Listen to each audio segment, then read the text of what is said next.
University and a master's degree from the University of Buffalo. And if I may say, I had the pleasure of touring the Harvest House yesterday, and if y'all haven't been, you need to go check it out. It will move you in ways you wouldn't even believe. It's a very special place. So now, Brandy, I'd love to welcome you to the stage. Yay!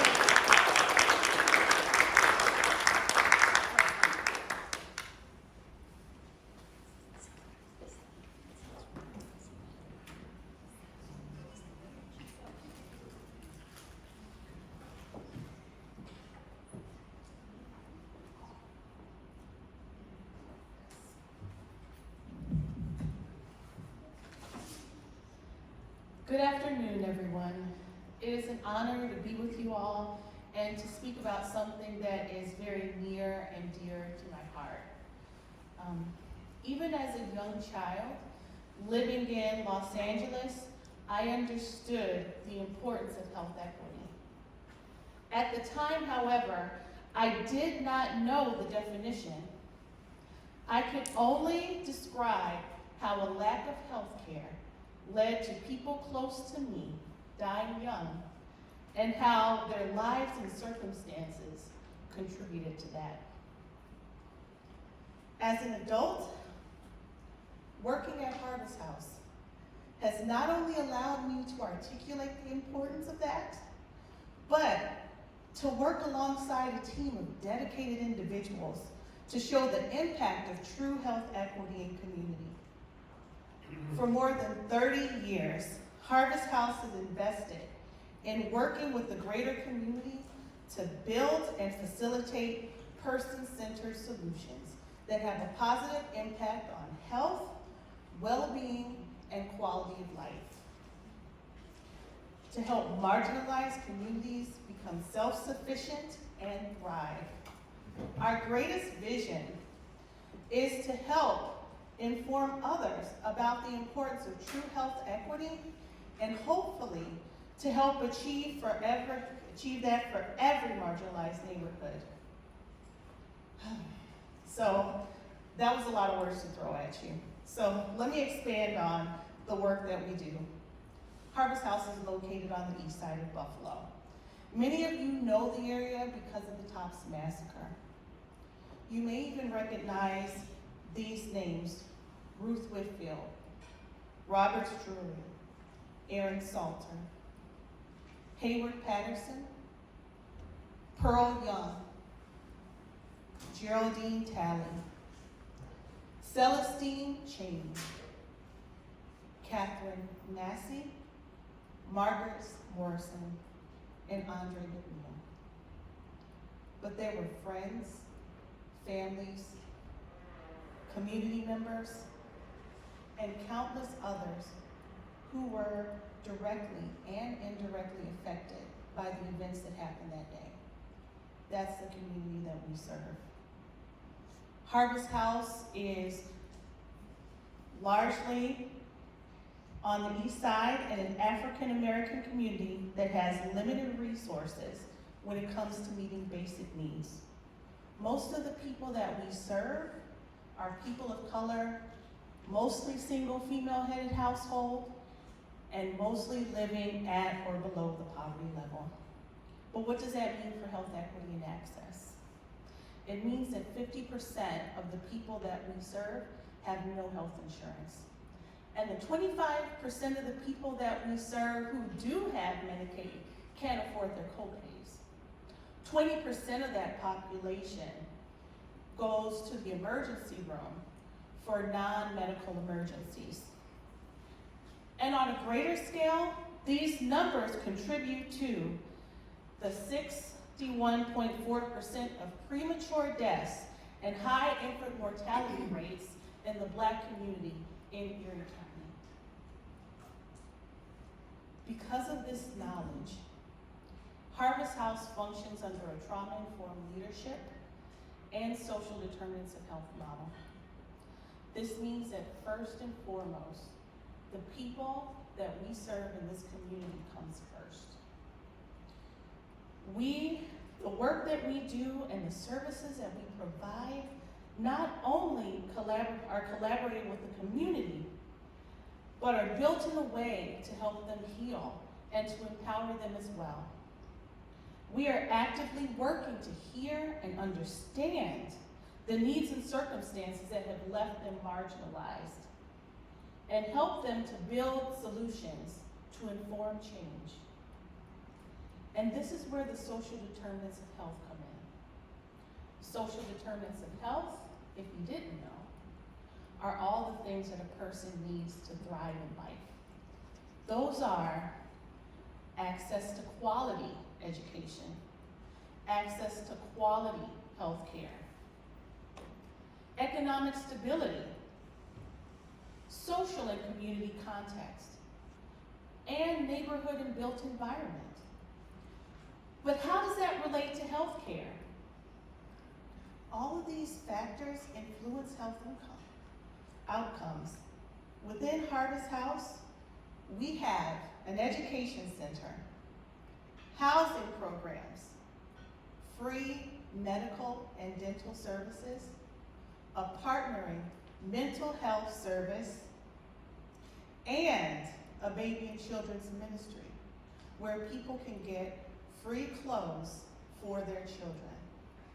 And I want to reiterate that all the services that happen at Harvest House are free or under stipend for the community so they can have access to the things that they need under the social determinants of health.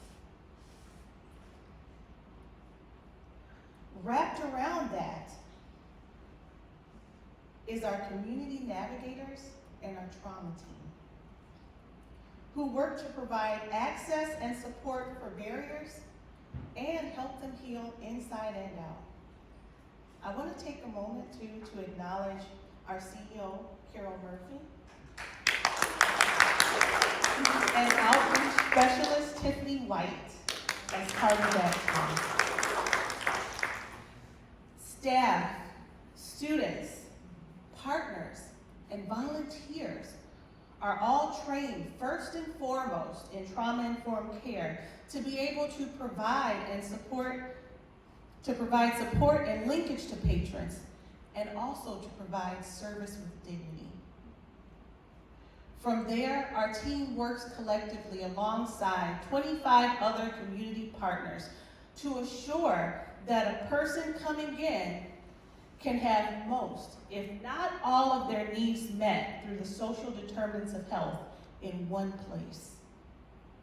That means that when a mother comes in with diabetes and she's also struggling with housing and job attainment, we know that there are several components that are needed to assure that a person can and will be able to maintain their medication regimen to remain healthy and care for their family.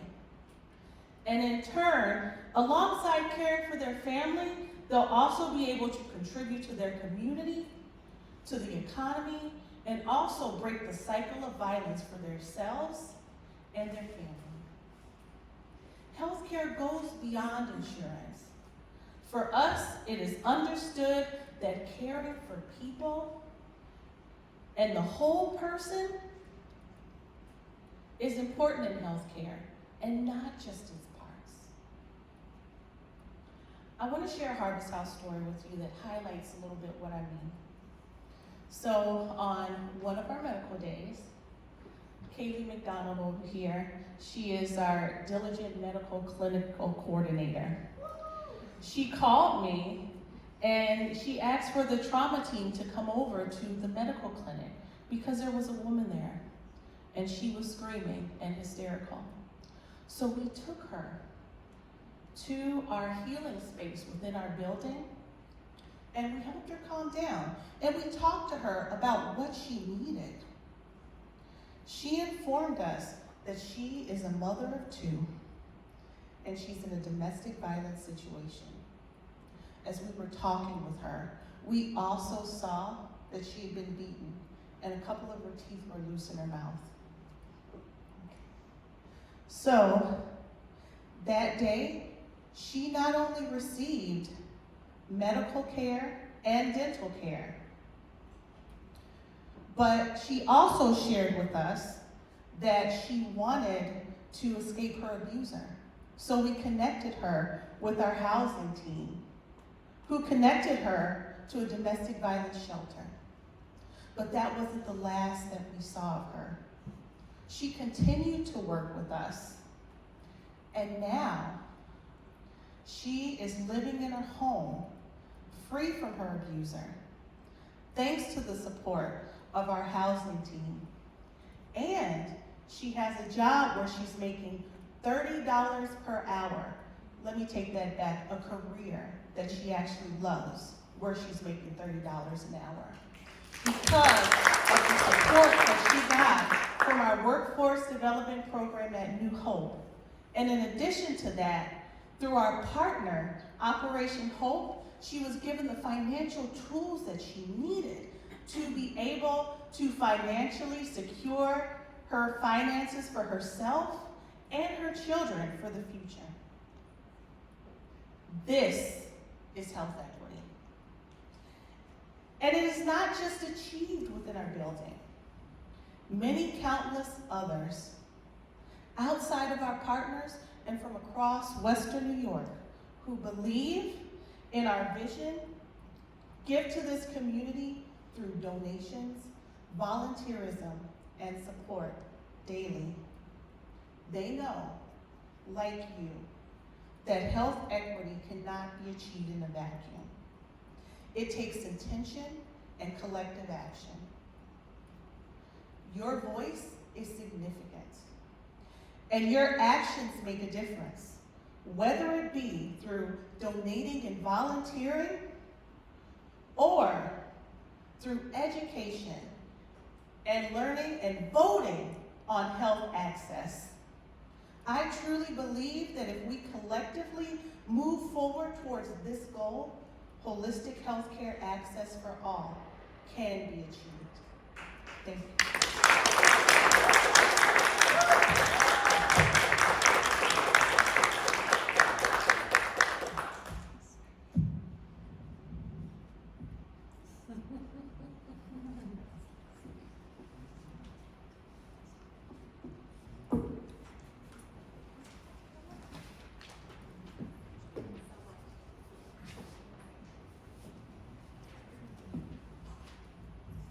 See, I wasn't kidding.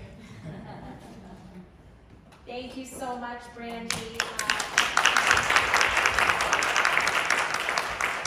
And thank you to Harvest House for the incredible work that you do. We're thrilled to be in partnership with you and see where these next few months take us and how we can build for a more equitable world together. So thank you. Okay, now before we break for our afternoon session of panels and our workshops, I want to take an opportunity to talk about the importance of using our voices and taking collective action, because really that's at the core of everything we're here to do today. It can be easy to feel alone in a world that offers so little to working class people, but the truth is that there are so many more of us than there are those in power, right? Am I right? So let's take a few minutes here to flex a little bit of community power. Sound good? Yes. Great. So I'm going to put up a slide behind me. Let's see if it works. Oh, here we go. New computer. Perfect. So I'm going to ask you to take out your phones. Everybody take out your phones.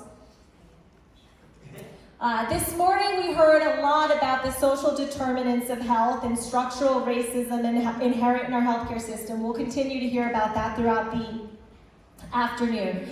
But I want to invite you all to take a collective action with me right now. If you take out your phone, and as for the phone number, I want you to put in 50409. The message, in the message bar, you're going to text PEZPRE. And then just give me a hand up when you've done that.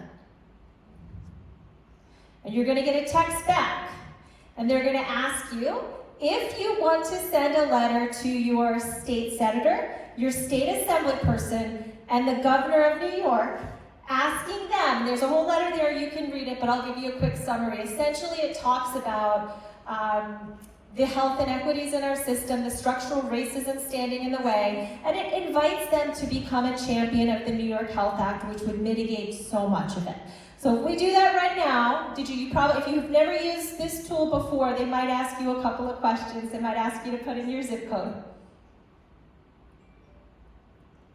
And then I want to see a hand up when you've sent your letter. All right, I got my first one. I got two. I got three. I got four. I got five. It's going to take a minute. It's okay. And I think I titled 6, 7, 8. Woo!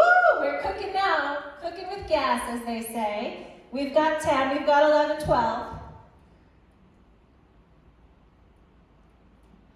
And I believe I titled it, Be a Hero, Become a New York Health Act Champion. So if that's, you'll see it pop up. Do you see it on your phones?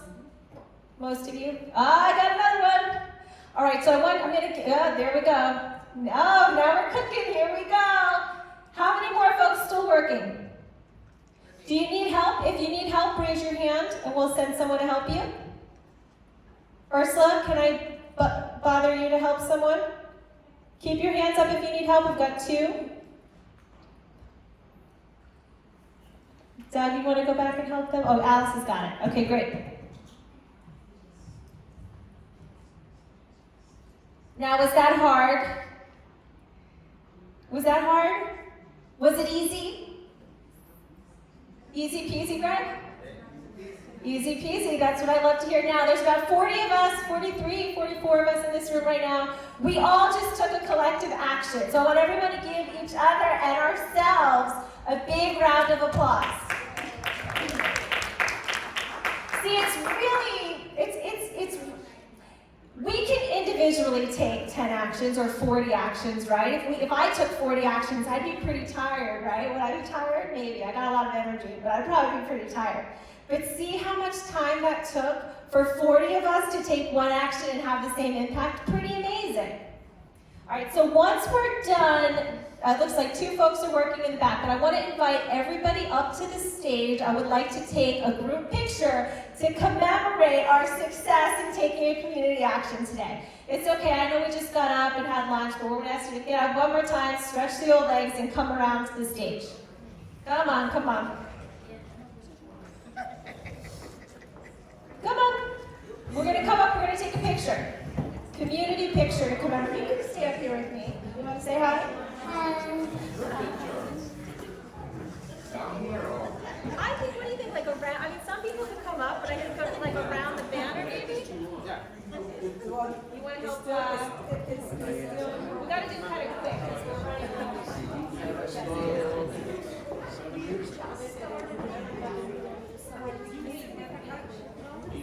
Okay, everyone, we're going to try to do this quick so we stay on schedule.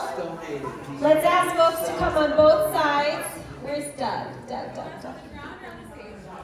I think if we can, I'll see if Doug can stay where he is and take a picture. So maybe some on stage and some like behind the banner, some next to the banner. Scooch in. Hi.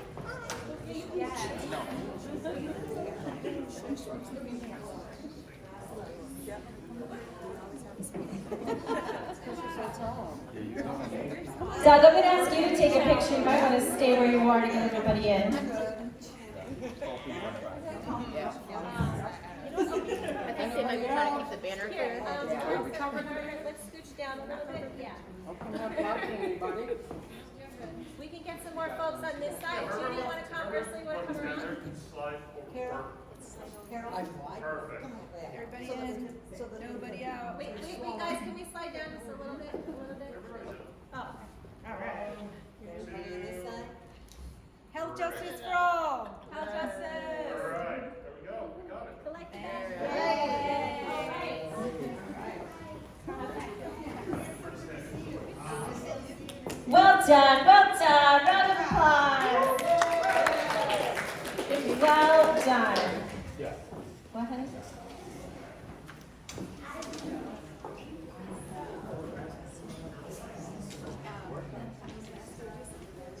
All right, great. So I'm going to just talk as you find your way back to your seats. Now it is time for more workshops. So I'm going to ask you to stay here in the auditorium if you'd like to hear the panel on the role of the labor movement in the movement for health justice. We've got some incredible nurses here that are going to talk about that fight. Upstairs in the West Room, there will be a panel on gun violence prevention and mental resilience with Dr. Allison Freeman from Moms Demand Action and our amazing afternoon keynote speaker, Brandy Loveland, who will be joining us upstairs in the West Room. So now I would like to call up Anna Djordjevic from NISNA, Margaret Franks, RN from NISNA, and John Batson, I'm sorry, thank you.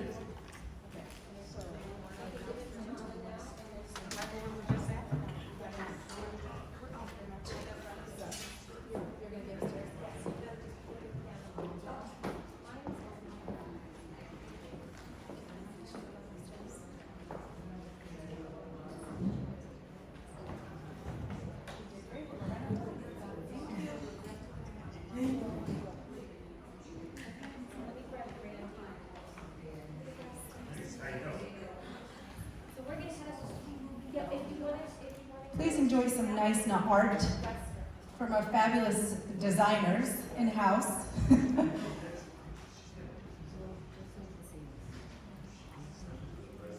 Speaking for racial justice.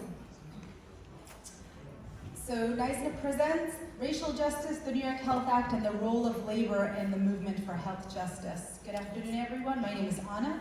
I'm actually a staffer at the New York State Nurses Association. I'm a labor educator, so I do a lot of political education as well as organizing. And it is my great pleasure to be here with you today. I'm going to take what I hope is only about 10 minutes to kind of give a little bit of context, much of which you may have already heard earlier today, but basically what I really want to do is set up our fabulous speakers today. We have two amazing RNs, Margaret Franks and John Batson are both on the statewide executive board of the New York State Nurses Association. Margaret is also the chair of the Single Payer Committee at the New York State Nurses Association, and John is also a member. So what I'd like to do is, as I set us up for our talk this afternoon, really hand it over in about 10 minutes, as I said, to hear about what bedside experience is like for nurses, what it means to be an activist, a union activist, and how the intersection of health justice and labor and bedside work all intersect, and why we need the New York Health Act.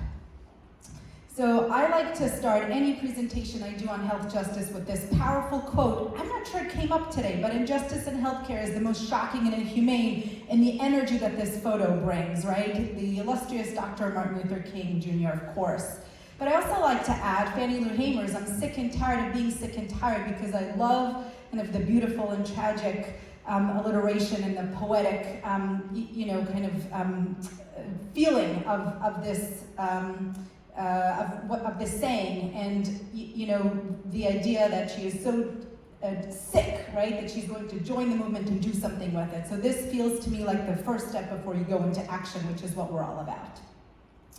I'm just going to go really quickly through the agenda. I want to do a little bit of background, talk about a historical perspective, a little bit of workforce, infrastructure, and financing, all of which is going to set us up to understand where we are today.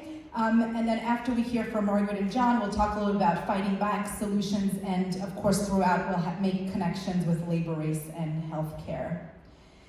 If you've been in any workshop with me, you will have likely heard me start any conversation about health with this definition, which is from the WHO, another body that concerns itself with global health that we've heard quoted earlier today, is that health is a state of complete physical, mental, and social well-being, and not merely the absence of disease and infirmity. And the one thing that I really want us to focus on today is the social well-being, because this is what has been emphasized over and over today. These are the social determinants of health. This is the built environment. This is the natural environment. These are the policies, the politics, the economic, and all of the systems in which we all live, learn, grow, play, and so forth. But additionally, The WHO also says that it's the government's responsibility for the health of their peoples, which can be fulfilled only by the provision of adequate health and social measures. And I want you to have this top of mind, right, as we go through the rest of our presentation, and just what it would mean to have something like the New Health Act, which is obviously our government fails, right, in the provision and in attaining, right, this kind of requirement that the WHO sets forth. I like to quote somebody who I get a lot of inspiration from, Dr. Kamara Phyllis-Jones, in her definition of racism. She's a medical doctor and an MPH, and she says that racism is a system of structuring opportunity and assigning value that's based on race, that on the one hand unfairly disadvantages some individuals and communities, conversely unfairly advantages other individuals and communities, and overall undermines the realization of the full potential of the whole society through the waste of human resources. So what I'd like us to really keep in mind today is that racism is an ideology that permeates every aspect of our society and all of our institutions, and this is what the pastor really talked about this morning, and what I like to also show, which is that medicine, science, and indeed healthcare, right, are part of these institutions in which the ideology of racism is imbued, right, and they don't sit apart from it. So I'm going to show an image that you already saw today, and without going into too much detail because you heard a little bit about it, I just want to add two things. So for anyone who wasn't here this morning, I should just say, Dr. J. Marion Sims, who's the guy with the crossed arms on the right-hand side there, did experimentations on the woman who is in front of him, who is referred to Lucy, but we also know that her non-Christian name was Anarcha. So this is Anarcha, and not only were these experimentations done over the course of 2 years, it was without the use of anesthetic, right, even though we knew of its existence. For a couple of reasons, one of which is, as an enslaved person, right, her body was deemed to be disposable, but also because it was erroneously, obviously thought, and we still, to some extent, think to this day that Black people feel pain differently to white people, and see, she wasn't worthy, right, of being administered something like anesthesia to, right, manage the pain. In addition to be considered the father of modern gynecology and obstetrics, a ton of procedures and other instruments in labor and delivery continue to be named after him. The one thing that I'd like to add to the story that from what you heard from the pastor this morning is that the circumstance in which this happens. So in 1808, US Congress bans the import of new slaves to the United States. So basically what that means is that the enslaved women now need to not just work the fields, right, and do domestic work, but they are now charged with producing more free labor. And so why the slave owners are actually bankrolling this guy's medical advances is so that he can figure out treating something that's called vaginal fistula, so that the women would be able to produce more free labor on the plantations. The reason I want to emphasize this is just to say that this medical advancement, right, is happening at a time that obviously benefits, right, some folks, in this case his buddies, his slave owner buddies, who are also offering him free bodies on which to experiment, but also this kind of investment is what they're looking for in order to be able to produce more free labor. So I'm making the connection between medical and scientific advances, right, and the economy and the politics and the political context out of which this comes.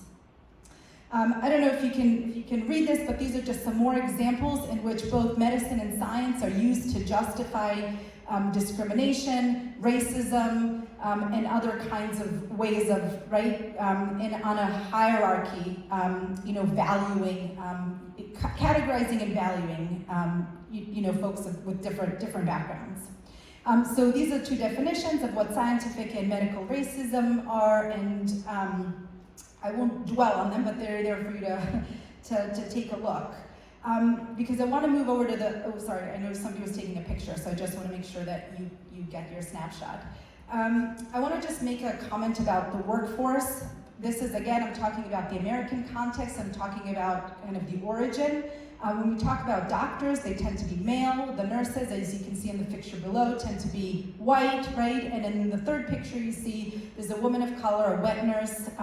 So that's where a lot of the informal, unacknowledged care work happens. And I want you to think about what that means today in terms of the power of organizations such like the American Medical Association, that is traditionally white and male, that has traditionally, again, stood in the way of something like kind of healthcare reform that we're talking about here, whether it's Medicare for all, right, or the New York Health Act, versus the kind of work that still happens, like I said, mostly unacknowledged in our communities that we do on a day-to-day basis, but even within our hospitals, right, the hierarchies of the doctors, the nurses, the aides, right, the racialized background, the gendering of it, all kind of has its, has a historic kind of provenance. Another thing to note is that hospitals initially in the United States were created as various kind of groups arrived in the United States. So how we know that in part is that remains in their names. So if you think about Kingsbrook Jewish, Methodist, Mount Sinai, Presbyterian, right? Those names in them contain where the kind of the groups that formed these kinds of medical systems for their people came from. And initially, right, hospitals were connected to charities, they were connected to religious orders, and a lot of times it was nuns and other kinds of, folks who dedicated their lives to, to God, who were doing this kind of labor. But there was no opportunity for a centralized system of state ownership when it comes to hospital to develop in the United States. And at some point in the 19th century, a lot of things kind of converged, but the transformation of hospitals, of places of medical science places of medical science and business instead of social welfare happen. And basically when that happens is the second half of the 19th century. Young, mostly men, are being trained as doctors in Europe. They come back to the United States and they say, hey, not only is germ theory now, right, the main kind of has emerged, we have the emergence of public health, right, as a discipline, but they're also seeing a new paradigm of science, education, and healing coming together in Europe, and they want to replicate that in the United States. Well, instead of coming to a government agency or a government entity, they go to the robber barons at the time, right? We call it the Gilded Age, second half of the 19th century, and they say, how about you bankroll one of these centers that is modeled after the models, the hospitals in Europe. And so Johns Hopkins is one such hospital where you have, like I said, education, science, and caring all kind of come together. But why I say that is to this day, right? Think about Zuckerberg's hospital in San Francisco, the NYU Langone system in New York City. There's the corporate model, right? That is really in the profit-driven model, right? That has its, like I said, its origin 100 years ago that kind of persists to this day. Another thing that happens is at the same time, because we're developing these new centers of learning, a Flexner report is issued, and this guy Flexner goes around to the existing medical schools to look at whether they're up to snuff, essentially, on kind of medical education. And what he does in the process, he closes 5 out of the 7 schools that are training Black doctors. And not only because they were subpar, but also because he doesn't think that Black doctors or Black healthcare professionals should be doctors. They should kind of be he calls them hygienists, right? So like secondary to the white doctors. And to this day, people say that you can chart and connect the lack of Black, especially doctors and other professionals in the medical field, to this guy's intervention, the Flexner report. Henrietta Lacks, great book.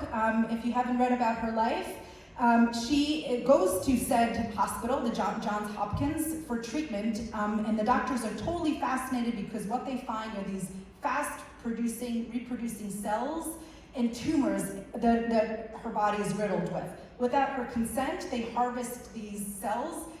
Multi-billion-dollar biomedical industry comes out of that, is born, I'm talking about 7 years ago now, with no compensation to her family, until much more recently where there's been an effort. around it. But all of this is to say, from Anarcha to Henrietta Lacks 100 years later, consistently we're using black bodies of sites of experimentation without any compensation, with no acknowledgement, right, in order to advance medical and scientific, for medical and scientific advancement, right, in the name of science and in medicine. And finally, something we've been talking about all day, stats you've been seeing all morning around how much money we spend versus how bad our outcomes are, how fragmented, highly wasteful our financing aspect is, the concept of medical debt, which is uniquely US, the tying of insurance to some of our jobs. And I just want to mention one thing which is going to become kind of important as we talk here, but farm workers and domestic workers are left out of the Social Security Act, which are mostly jobs done by African Americans and now more recently immigrant, right, people of color, in the context of who has government safety net and security, right, access to the kinds of things that, again, I want to connect to what the role of government is. So part of why I wanted to share all of this is just to say that the idea of our healthcare system, right, from the very get-go, from its origins, right, is deeply, or racism and actually gender-based oppression are very much baked into all of our institutions and our systems. And those are just some examples of what that actually looks like and what we're still dealing with today as we dismantle this system. So, bringing us into the present moment, I would very much love to bring Margaret and John into a conversation to talk a little bit to us today about what it's like to be a nurse in particular. I'd like to start with that question, in this fragmented, for-profit system, and how that shows up for you when you're treating patients. Maybe we can start with just talking about what that looks like at the bedside. Hi, everyone. Just hold it. Can you hear me now? Oh, there we go. I think I got it, yeah. So I'm Margaret Franks. I'm a registered nurse. I work at Vassar Brothers Medical Center in Poughkeepsie, New York. I'm also chair of NISNA's Single Payer Committee. And how I came to be in that position is single payer is something that is very near and dear to my heart. I grew up in Ireland and I had access to a national health plan. When I needed care, I got it. I didn't know anyone who went without. Ireland is not perfect, though you might hear different this weekend, but when it comes to our health care, you know, they take care of their people. Ireland is just a little over half the size of New York State. We do not have anything like the infrastructure that's in this state, that's in this country. We do not have the number of hospitals, professionals, but we still get it done, just like many other countries in the world. I came out here in '88 and I was undocumented for almost 7 years. So I had nothing in terms of health insurance. So I know what it's like to be on both sides of the coin. I went to nursing school, graduated 10 years ago, relatively new in the world of nursing. But 8 years ago, I became a NISNA nurse at one of the hospitals I worked with.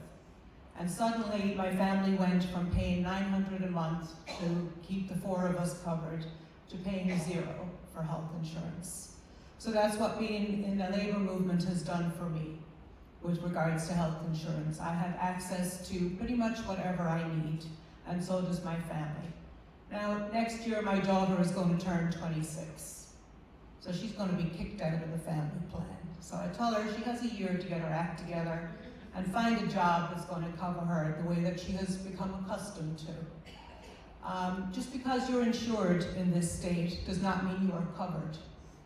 Even I get bills in the mail. My son had his appendix out last year. We're still getting bills. Right now, it tops just over $40,000. He wasn't even in the hospital 24 hours for that surgery, and the only reason why he was kept overnight was because I worked there, and they did me a favor. Why is labor involved in single payer when I get to pay nothing for coverage, you might ask? Well, over 30 years ago, a group of Neisner nurses went to Assemblyman Dick Gottfried, and they sat him down and they said, this is why you need to get involved with single payer. And after that conversation, he said, yes, this is something I need to get behind. Now he has retired since. This was a fight that he fought for decades, and still we don't have it. That goes to show you what we're up against. But I believe that when we come together, that we can change the conversation. Just because others before us might have laid the groundwork and we didn't get there, we need to keep that fight. We need to keep that fight going, because we all know people who are not covered. We all know people who start the year with a high deductible. We all, as a nurse, as a bedside nurse, I work on a med-surg floor. I don't have like a specialty. I'm not in maternity. I'm not in ICU. I'm getting regular people coming into me. I'm discharging them and educating them on follow-up appointments that I know they will not make or keep. I'm educating them on scripts being sent to the pharmacy that I know they can't afford to pick up. And I know that they will be back to me in a couple of weeks. We call them our frequent flyers. They come to us because they have nowhere else to go. They have no other option. And this is wrong. We pride ourselves in this country on being the best, but we're failing our citizens. We're failing them by not providing them with access to health care and forcing them to live with health care inequities. Because that's what happens when you don't take care of people. In New York State right now, we have birthing centers that have been shut down because hospitals and corporations have decided that it's not profitable to help you have your child. What message are we sending to our future when we can't make money out of you coming into the world? What message are we sending our senior citizens when after years of hard work and focusing on their retirement and what they can and cannot afford to live on, that we're not going to cover long-term care when they need it? They helped to build this country. They helped to make all of us what we are today. And we're letting them down by not providing them with the basics. We're not letting them have that retirement comfortably. They're out there working again just to get some sort of coverage, just to get some sort of access. My own in-laws right now are setting up a trust so they don't lose their co-op in the Bronx. My mother-in-law has dementia. This is what we're forcing people to do. We're forcing them to make choices. Do I get to keep what I worked hard for, or do I get to give it away? So I ask you to join us. You don't have to be in a labor movement to enjoy health care. It should be there for everyone. It works everywhere. We have our VA system. Again, it may not be perfect, but look what it does. Look what it does for so many. It's possible. And to the detractors that say, we can't afford universal health care, I say to them, we can't afford not to have universal health care because it gets more expensive each year.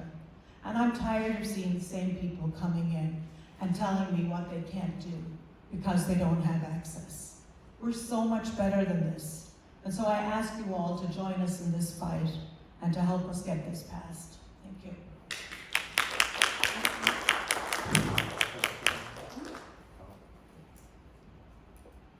Okay. Good morning, everybody. My name is John Batson. I'm an RN at ECMC, and I'm also part of the executive committee in our local bargaining unit and a Neisner Board of Director member. I've worked at ECMC for 21 years, and I asked, how do we become more involved with advocating for single-payer health insurance? And I say that it's impossible not to. We see horrific injuries and illnesses at ECMC on a daily basis, and some of the things that your neighbors suffer from, you wouldn't believe it and you wouldn't understand how they can endure what they go through.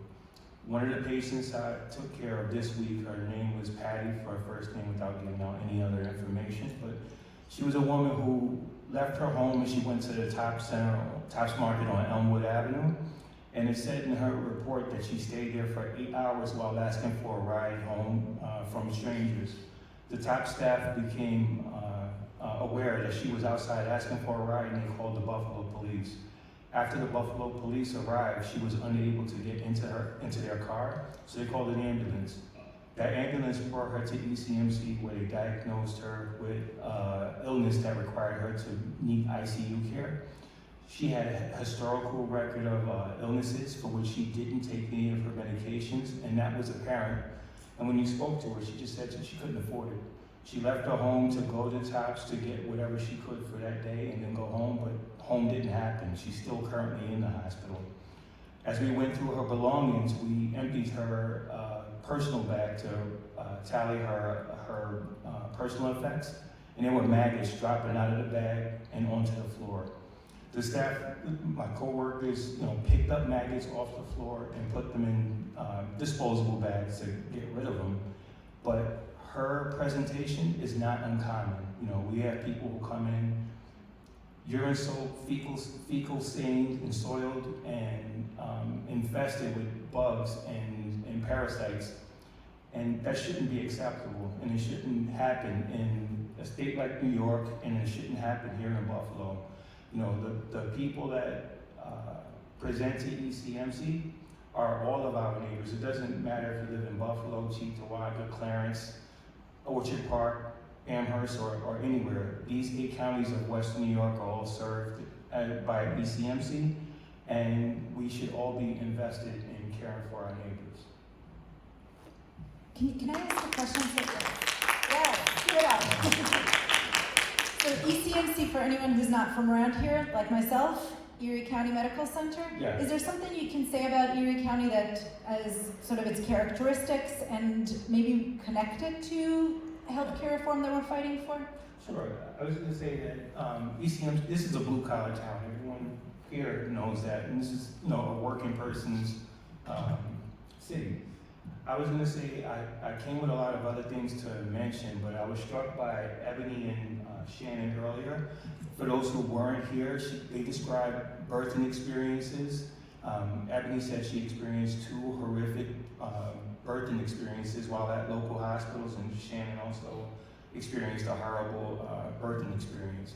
At one point, Ebony said that because of the way that the doctors spoke with her and told her disparaging things about her presentation and her family size, that she at one point ran out of the hospital, and it was a nurse that chased her down outside of the hospital and led her back to get the care that she needed. Shannon as well said that she overheard staff members making negative comments and offering poor communication, and they didn't explain her condition and things that she didn't expect and was unprepared for. They weren't willing to explain what was going on. So I was going to say, although those are unfortunate occurrences, they're not uncommon. Let me just put my glasses on here. The culture that we have here in healthcare is that many people who work within healthcare don't feel they need to explain your plan of care or the misunderstandings that you may have about your disease process. And although the perpetrators of these transgressions are individuals, the issues are systemic. They're system-wide. So you wouldn't allow a person like that to continue to work if it wasn't accepted by the leadership. So I would say that we as a people have to hold the entire institutions responsible for the care that those caregivers provide and challenge them to do better each time that you can identify that a misstep or a break in care has occurred. I was going to say that each nurse and her situation, Ebony and Shannon specifically, they had a charge nurse, they had a manager, they had a nurse executive, and those doctors that spoke to her in a degrading manner, they had chiefs, attendants, and medical directors. And institutions that have become so big, such as ECMC, the people who create the landscape that we work on are so far removed from the bedside that it is hurting the daily patient who presents to the hospital. And again, as I said, institutions should be held more accountable. Margaret? If I could just add. Vassar Brothers announced last week that we're being taken over by Northwell Health. And, I mean, the big buzzword in the announcement was exciting. This was an exciting time to be a patient in the Hudson Valley. It was going to be exciting to have this corroboration. As a nurse, I'm not excited by this. This is our third takeover since I started working there 6 years ago. And every time it gets progressively worse. Bigger is not better. Bigger means you're going to get squeezed more. They have more resources to come in and study what it is you do each day and say, you only have 7 patients, we think you could have 8. You have half an hour for a break, do you really take it? You don't think you need it, and we don't take it. Because every day that we're there, we say to ourselves, do I want to spend half an hour having lunch, or do I want to wait at the evening at the end of my shift and do more charting? Because it's all a numbers game. Last year on my floor, out of 730 day and night shifts, only 17 were staffed appropriately at the beginning of the shift. If I have 8 patients, that's 7.5 minutes out of every hour that I have to give that patient care. The acuity of our patients is higher than ever. A lot of people put off care during COVID because they were afraid to go to the doctors. They were afraid to go to the hospitals. They're sicker than ever. They can't ignore it anymore. Our diabetics are coming in. They're getting their limbs amputated. We have people with advanced cancer that might have been caught had they gone to the doctor a year or 2 ago. Our people are sicker. They require more care. And that's something we can't give them. We can't give them the time because it's not budgeted into our day to do that. As soon as a bed becomes empty, it's filled again. Housekeeping knows they have literally 20 minutes, if that, to get that room ready for the next person to go in. Yet every hospital website and every medical center website will say we provide quality, excellent patient care. We do not. We do not even come close to it. We are doing the best we can, and sometimes, I'm not using it as an excuse, sometimes your nurse has so many things on their mind that it comes across that you're indifferent. But when you're constantly being bombarded with calls and family members coming out to see what you can do for them, and in your mind you're thinking, I have 7 other people that I need to get to. I have 8 people that I have to medicate in under 2 hours, but I'm supposed to educate each person on the medications I'm giving them. We all should be informed patients. It's the minimum that we deserve. We should know what we're taking and why we're taking it. We should know if there's another option. I would love to be able to spend that time. I would love to be able to make that connection. The most rewarding thing about being a nurse is that before you even meet your patient, they already trust that you're going to do the best thing for them. So I may not be able to give them my full time when they're in the hospital, and I may maybe see just over 1,000 patients a year that would be under my charge. But as an advocate for the New York Health Act, I can help impact millions of New Yorkers and make their healthcare experience better. And that's what keeps me going, knowing that what I can do today might help more tomorrow. Margaret, it sounds very much like what you're expressing is similar to Fannie Lou Hamer's "you're sick and tired of this," right? And so you decided to do something about it. I just really want to emphasize something that I have on the slide behind me, which is that whenever there's oppression, there's resistance. And so before I go to my next question to you, which is going to be, can you describe a little bit what resistance looks like for you? At the bedside, what does it look like as a union activist? What does it look like, right, as an advocate for your patients? I want to just remind folks that historically, right, I mentioned the AMA, which is a very powerful organization of mostly white male doctors traditionally that's been blocking healthcare reform. When they closed the doors to black doctors, the black doctors didn't sit by, right? They formed the NMA, the National Medical Association. When the Black Panthers and the Young Lords, incredible activists and political groups came together to fight against oppression, they centered community health, healthcare, as part of it was a central tenet of their program. And you heard so much this morning about the roles of doulas and midwives in improving healthcare, health outcomes, especially in Black and brown communities. So all of these ways are examples of ways in which people come together to fight, these systems of oppression under which we toil every day and live. And I'm just wondering if you can share a little bit what that looks like within the unions. What are some channels that you have within NISNA to do this kind of resisting? I would say that, just keeping my thoughts clear, I would say ECMC is, children's and ECMC are only safety net hospitals here in Buffalo. ECMC has over 500 beds, and those beds don't include the emergency department. Often, EMS is able to bypass other outlying hospitals to bring patients in need of care to ECMC, and the reason that they bypass those hospitals is because many of those patients are Medicaid recipients.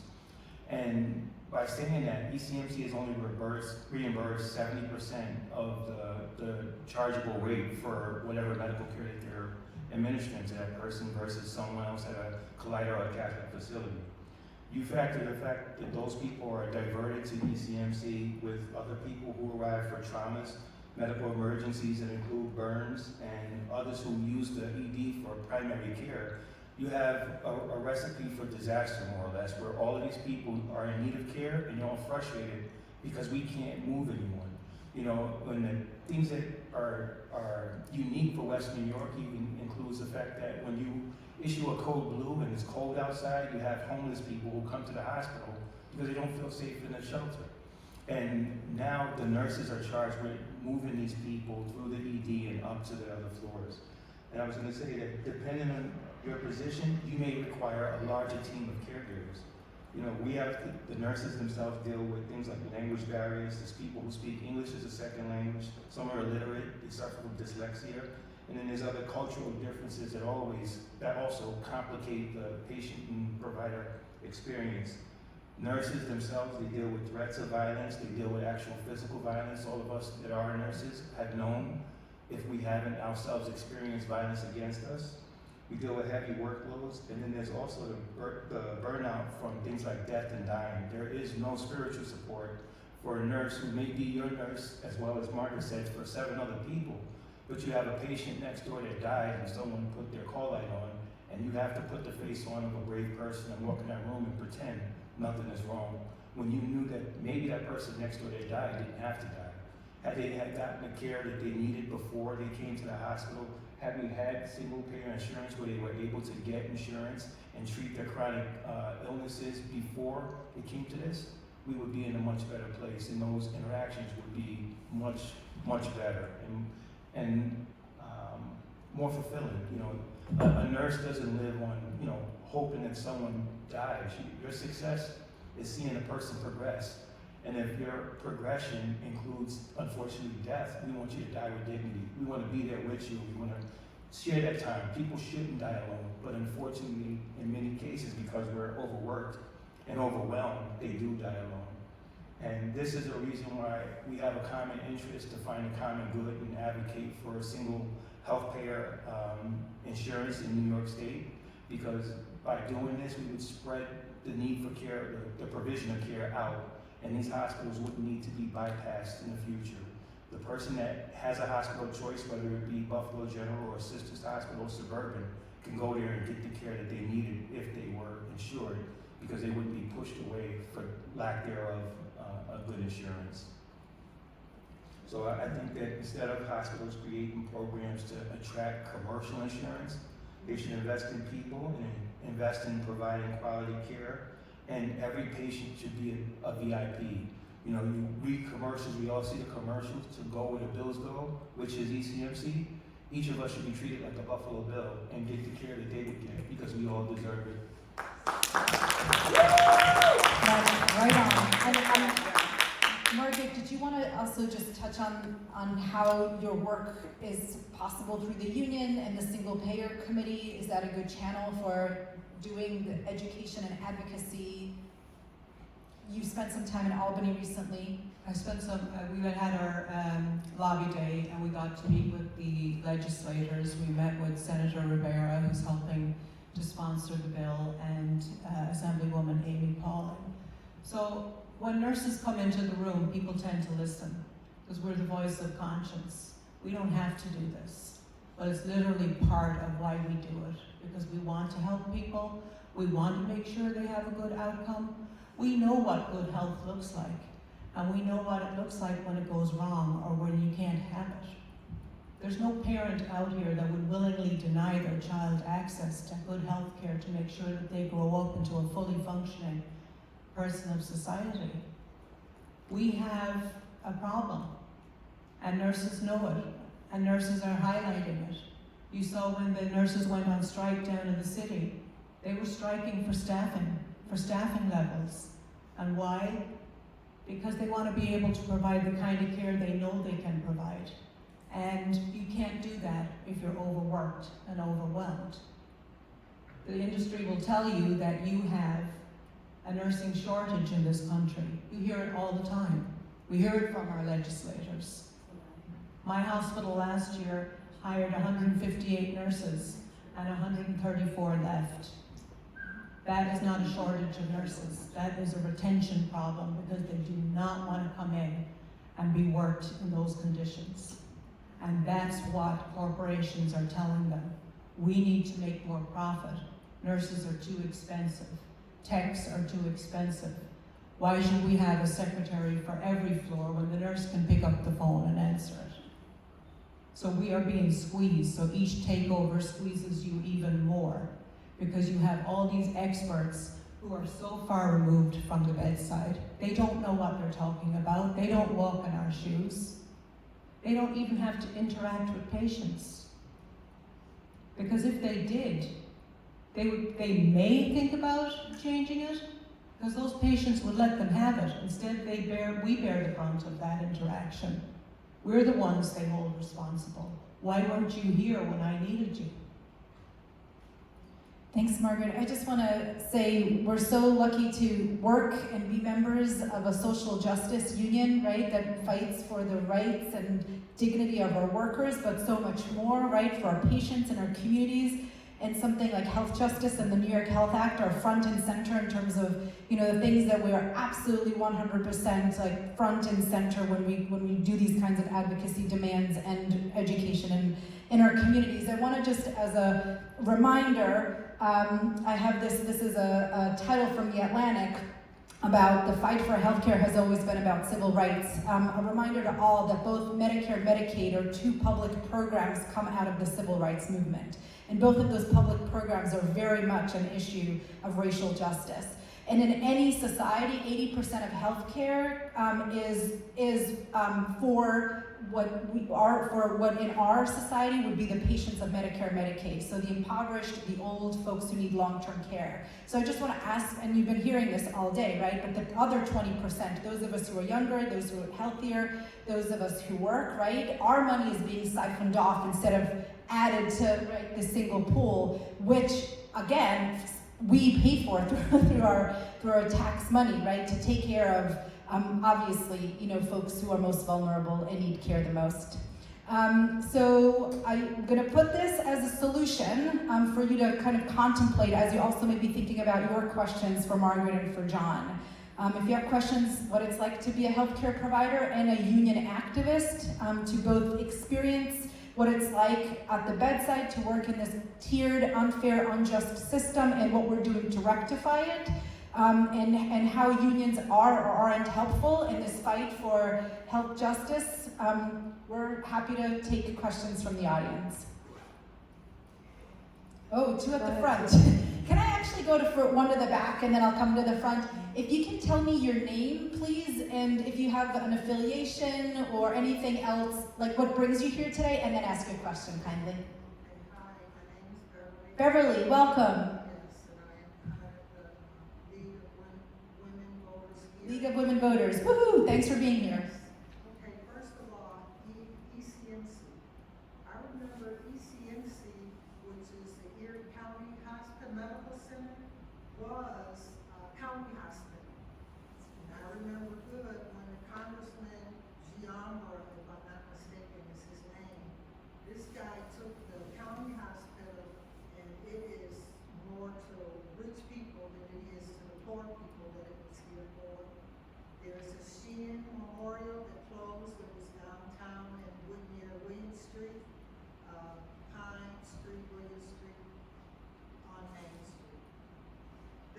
closed that hospital.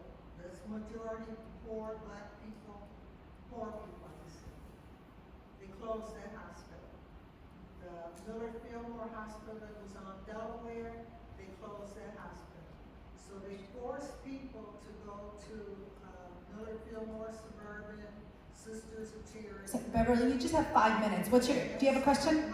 Yes, my question is, if there was a way that the union could help stop building these hospitals, they have these emergency care places that people go to, that's just as much as going to the hospital. You know, so what can you guys do to help us either build hospitals better and close some of these emergency places because they are just draining the pockets also? Well, it's all part of the same problem. What I was going to say is for Joe Giamber, when he changed ECMC's corporate status, he made it a public benefit corporation, and the intention there was to allow ECMC to enter into contracts without the councils needing to vote on yay and nay for those things. So we're supposed to streamline the hospital business. As far as like removing Miller Fillmore gates and closing Sheehan, those are the problems that we're still fighting. What we see today didn't just start yesterday, it started years ago. And basically it's like amputations that you said on a diabetic person. They chip away, they take a toe, they take a foot, they take a leg before they're finished. You know, you get as much as you can out of it before you take it all the way. So in the immediate care, Well Now, or all of the other urgent care centers, those are all for-profit businesses. You know, you don't want that. They're there to alleviate the strain on the emergency department for people who can't afford it, for people who do have insurance. They don't take Medicaid. So if everyone was able to have one insurance, the single payer system, you wouldn't have a need for that. That's the way that you put them out of business. You don't need to build another hospital. You need to staff the hospitals that you have with good people that provide quality care, and then force the powers that be to invest in those hospitals, because none of these ailments, aside from COVID, is new. We're dealing with the same problems that we've dealt with for 100 years. Thank you so much, John. We have 3 minutes. There were 2 questions in the front, so if you want to ask a succinct question, get a succinct answer, tell us who you are, where you're from, and who the question is for, please. My name is Tanika. I work at Erie County Medical Center, and I'm a LVU delegate along with John. With us being a county hospital, do you think it'll help the disparities of healthcare if the people that work there actually lived in the community around the hospital, so that they actually care about the people that they serve? Do you think that would help? For whoever wants to answer. Sure. I was gonna say, she wanted to know if forcing people or advocating for people who live in the community to work in the community and work at ECMC, if that would be a beneficial thing. It's always beneficial if you can get your care locally. One of the things that our lobby day was about was fighting to prevent New York from becoming a compact state. And in a compact licensure state, that means that you can get people from Ohio, Pennsylvania, Texas, or wherever to come to New York and practice. Those people don't know you, they're not related to you, and they have no investment in your community. So it's not a good thing for New Yorkers to allow that to happen. Someone can be getting disciplined for their license in Florida, and before the discipline is final, they'll fly to New York and get a job here where we need help. And they may be a nurse today after they stole drugs or had some other professional issues wherever they came from. So it is complex, but the fight starts at home. So if people lived and worked in their community, or the hospital itself supported the community, all of the turnout would be better. And most people choose to work somewhere else because their local hospital is not treating them right for one reason or another. They may be staffed more appropriately if they go 20 miles down the road. I work at my local hospital, so I have a vested interest in keeping that going and holding them accountable, but I'm not the only one. There could be, we have young nurses that come in, they just are there to get their 1 year experience so that they can go travel. You're not a nurse after a year. It takes a good 2 years to become a nurse. And when you travel like that and you have 13-week contracts, you don't have any ties to the people you're serving. I'm just gonna end with one thing. You are only as healthy as the person you're sitting beside. If COVID showed us anything, it was that. And if we don't give people the access to health care, it dooms us all in the end. Well, amen to that. It's 3 p.m. and a huge round of applause. Thank you both so very much. Timothy, I saw you, Timothy, right? Your question? Maybe you could talk to John and Margaret separately. Thank you so much for being here. I know we have another panel coming up, so I'm going to just say thanks again, and yeah, have a good one. Nothing like a real nurse, right? So we're going to take 2 minutes so that people who want to go upstairs to the, I forget what's upstairs. People need to go upstairs for, I think, the advocacy meeting. And people will be coming down here for the next piece, which is citizen action on medical debt. Today's medical debt.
So Ursula is here, and Carrie is.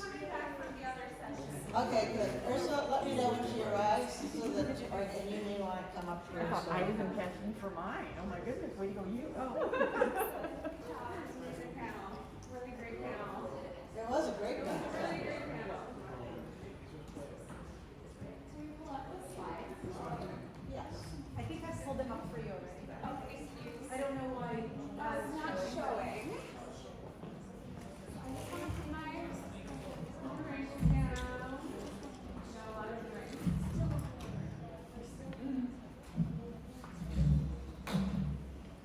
Your cursor is showing you.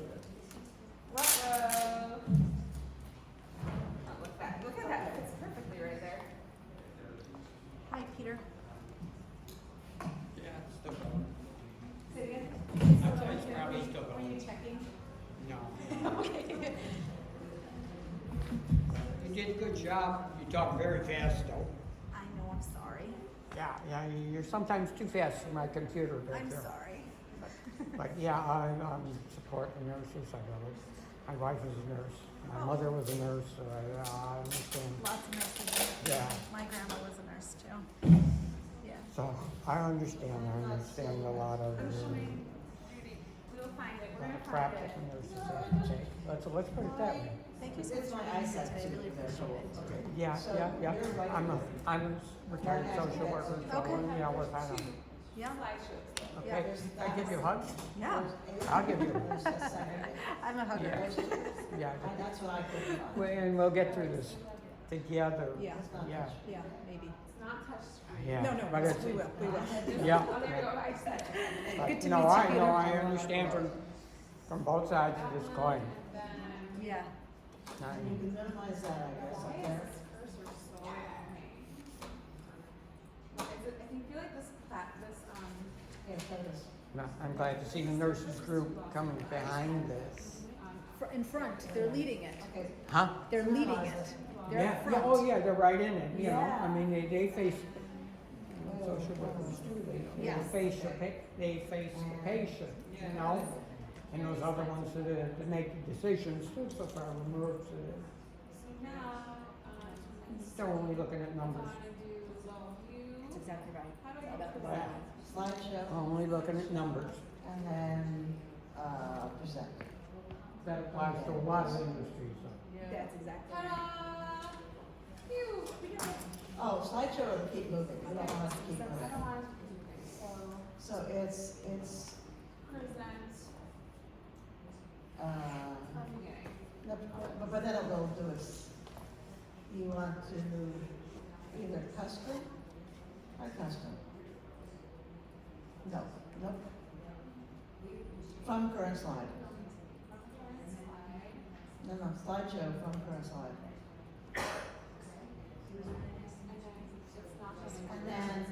And then that's the next slide. But it's not automated. It's not automated, correct. Great, That's that's that one. I'm so glad that you could go without statements looking for. Well, let's see how the presentation goes. There's so Carrie. hi. Hi.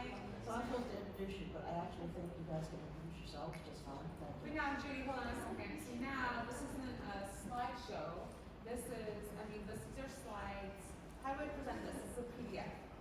Oh, it's okay, I would make it full slide, so full screen, which undoubtedly is some little. Here. It's still not showing up. We get some assistance.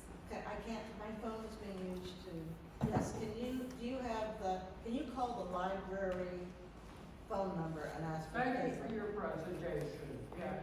So can I just, because I just finished my, it's a PDF, it's not a PowerPoint. Yes. Yeah. So we needed to project. So if you call the library main number and ask for Kate, we'll get her.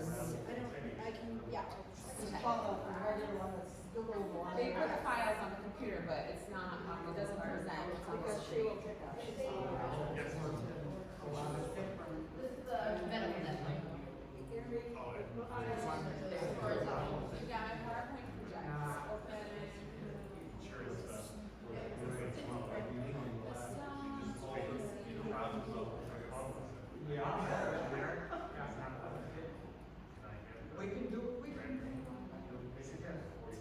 I tested if we could get the files here, but not whether it's going to open it yet.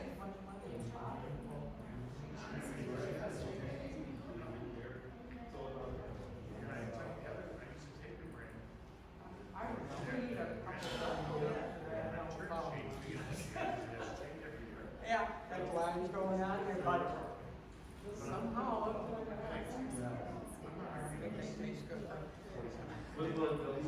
Yeah.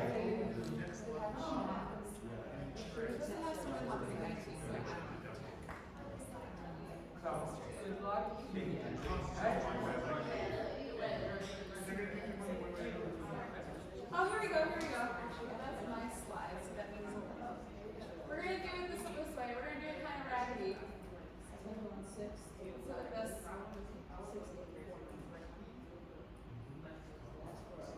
Alright. Phew, there we go. Why don't you just get started and we can just do it this raggedy way. Alright. Okay, should we announce we're gonna get started or is it time here? Oh no, we have 2 minutes. Welcome everyone. We'll get started in just a couple of minutes. This is the panel on medical debt, patients' rights, and fighting back. So Yeah, started, why don't you start with on the slides? okay, I believe we're starting at, we found a workaround. We have to 3:10, right? 3:10 is when we're starting? So, yes. Well, 3:05 is when we're starting. Oh, 3:05 is when we're starting. All right, great. Do you want to introduce ourselves and the role of this panel? Okay, go. All right, everyone. I guess we were supposed to start 3 minutes ago. So thank you so much for being here with us. Nyasia from Citizen Action is passing out some campaign materials from the End Medical Debt campaign. And so we'll be talking today about the End Medical Debt campaign and also the Care Over Cost Insurance Fight Back campaign to talk about how organizing around patients' rights vis-a-vis some of these big healthcare industries can help us build people power, challenge corporate healthcare power towards a health system that we want and deserve. Do you want to introduce yourself before you launch in? Hi everybody, I'm Carrie Tracy. I work at the Community Service Society of New York, and we're part of the End Medical Debt campaign, and also part of the campaign for New York Health. So we're here today to talk about the End Medical Debt campaign, and as Ursula said, in the Care Over Cost. So a lot of people who are working on the passing the New York Health Act look at it and say, this is so obvious. Obviously, everybody would be better off if we just had universal health care, if everybody could get their care for free, and everybody had access to every facility in the state. It's so obvious. You just have to tell people that it's better and we'll win. And we know from past healthcare campaigns, I don't know how many people remember the Clinton era, and then again, the ACA, Obamacare era. There are incredibly wealthy corporations, insurance companies, hospitals that are going to lose a lot of money, right? If we move to the New York Health Act.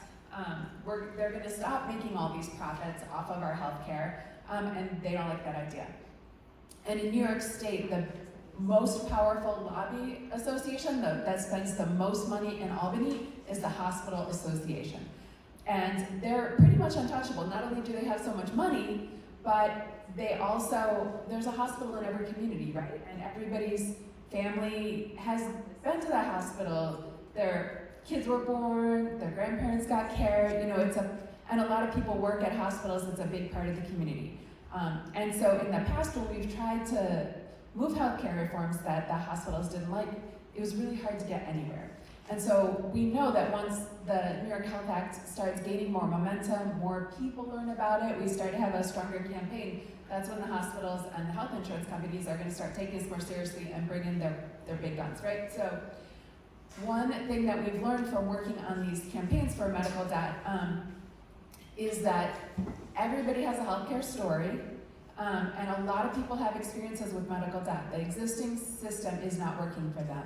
And so when you talk about the New York Health Act, it might seem very abstract, but when you talk about that medical bill, people can relate, and they're happy to tell their story. And when we work on this campaign, we're able to expose to folks the hospitals are really important and they do amazing work, but also it's not working for everybody. There's also this pain involved, and so that helps to sort of change the balance of power and help. It will ultimately help us move the New York Health Act, in my experience, I believe. So. This is working now. Do you want to do your own slides or you want? Sure. Okay, Yeah. there you go. Okay, sorry, I did a lot of talking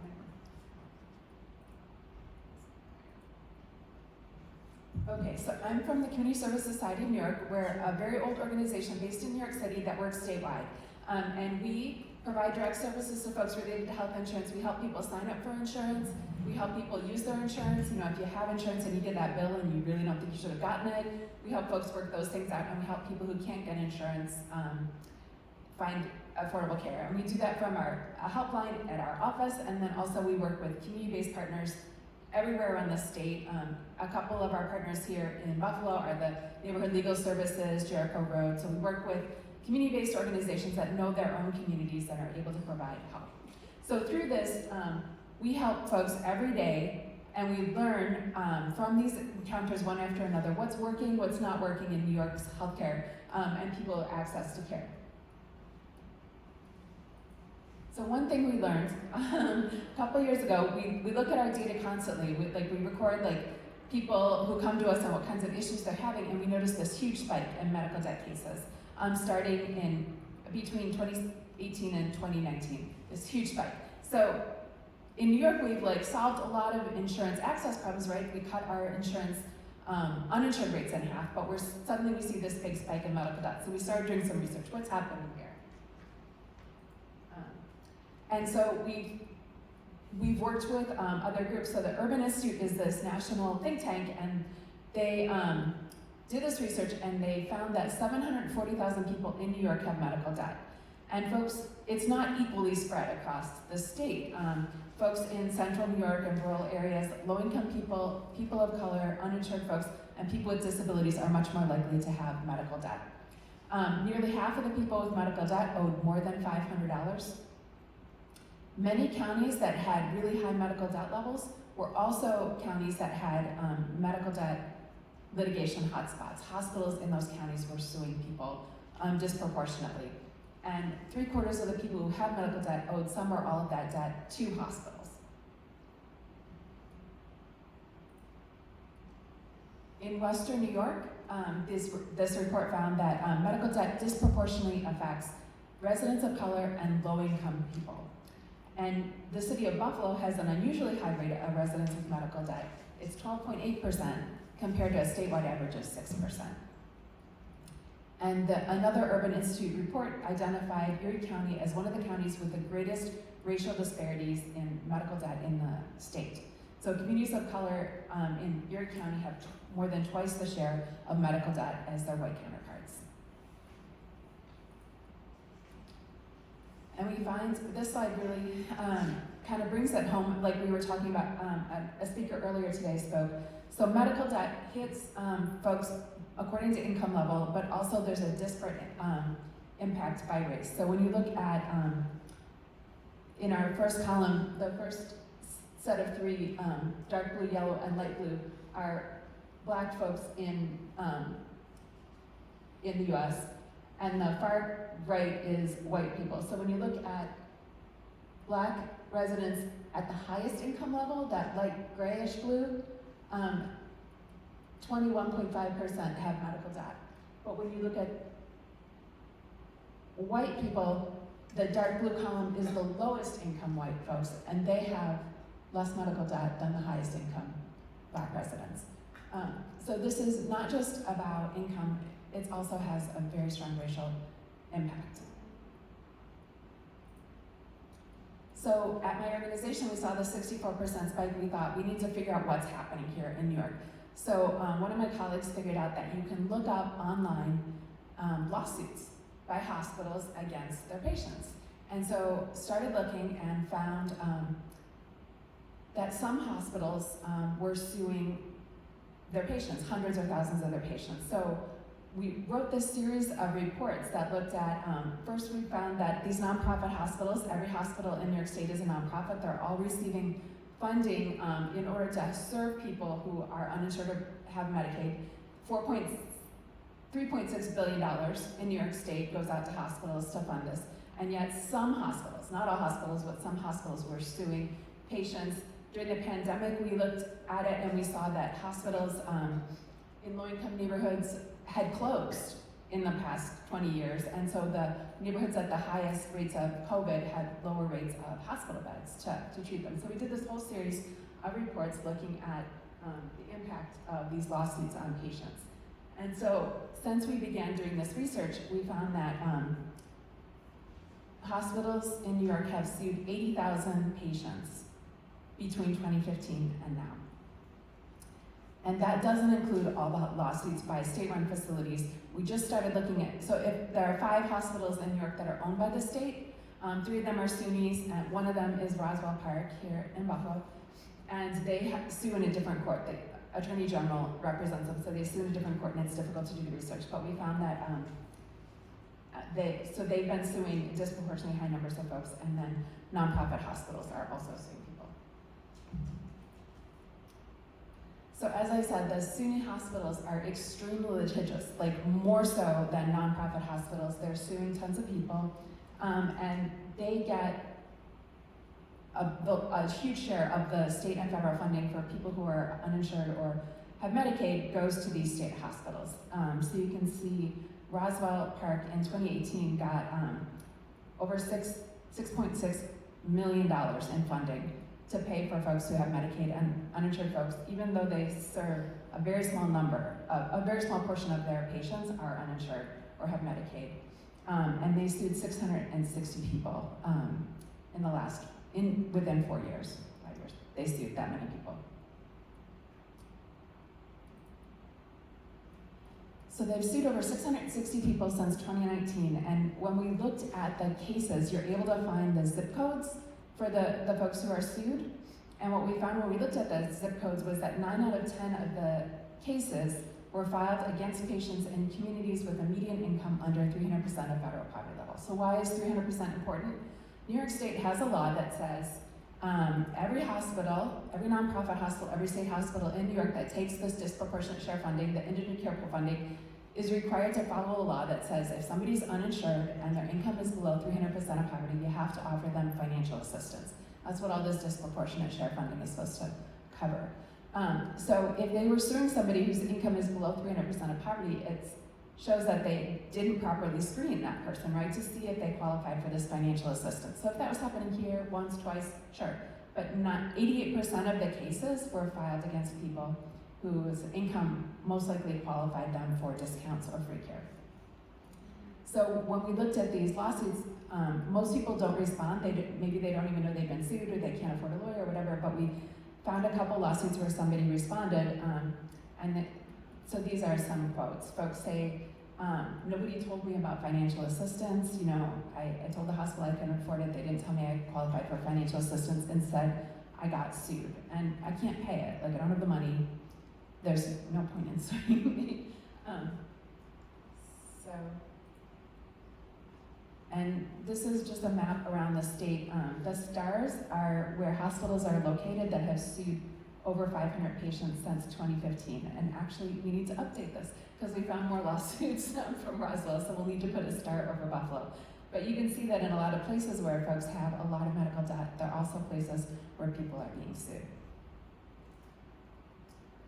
So you can see some progression here between 2021 and 2022. So my organization, we did all this research, we found all these lawsuits, we wrote the reports, but we also started writing letters where we would go to the hospital and say, maybe you don't understand what your lawyers are doing, but you're actually suing a ton of people who can't afford to pay the bills. And so we went and talked to a lot of hospitals, and some of the hospitals have decided, or there was also a lot of media coverage, they decided they wouldn't sue people anymore. Some hospitals even said they would retract the liens that they placed on people's houses. So in the left-hand column, all these hospitals sued in 2021, but the ones that are highlighted in yellow are hospitals that decided after that they would stop suing. So right below one of the highlighted hospitals is Roswell. In 2021, they sued 140 people. And you can see in 2022, they sued 220 people. They are not backing down on their lawsuits. And actually, state hospitals are sort of at the top here with Stony Brook, SUNY Upstate, that's in Syracuse, and Roswell Park. A lot of the hospitals that are suing the most people are these state hospitals. So when we started this work in 2019, we had a number of things that we thought would make people's lives better when it came to medical debt. And so we had a long laundry list of things that we were gonna work on, and every year we've managed to knock a couple of these things off the list. So in 2020, we said it's not okay for the statute of limitations to be 6 years for people for medical debt. Does anybody remember who their insurance company was 6 years ago? Like, do you still have the paperwork? No, so it's absurd for them to be able to sue people 6 years later. So we brought it down to 3 years. And we worked with other consumer advocates to bring consumer interest rates down to 2%. Nonprofit hospitals were charging 9% interest. Meanwhile, like, the federal rate was 2%, so that was wrong. In 2022, we got them to stop placing liens on people's homes and garnishing their wages. When we looked at the employers who they were garnishing people's wages, it was like Walmart, Some people who worked at the hospital itself, they were like TGIFs, like people who were making, minimum wage were getting their wages garnished by hospitals. In 2022, we also got to regulate facility fees. That's when you go to see your doctor and they're like owned by a hospital, and so then you have to pay an extra fee just for walking in the door. That's the facility fee. So yes? Are the attorneys that are handling these lawsuits, are they employees in the hospitals, or are they firms that the hospitals are contracting? Yeah, that's a really good question. So in a lot of parts of the state, the nonprofit hospitals, when you look at the law firms that they've hired, They're really, really sleazy law firms. And like when you do a little research, you find out that the company that they hired to do the serving people the papers have been sued a bunch of times for never serving people, like, and just lying about the service. Like, when you look at like who they say they delivered the thing to, it's like Murphy. Like, so there's like a lot of that going on. But for the state hospitals, it's state attorneys general. They're being paid by New York State. They have an office set up in the hospital.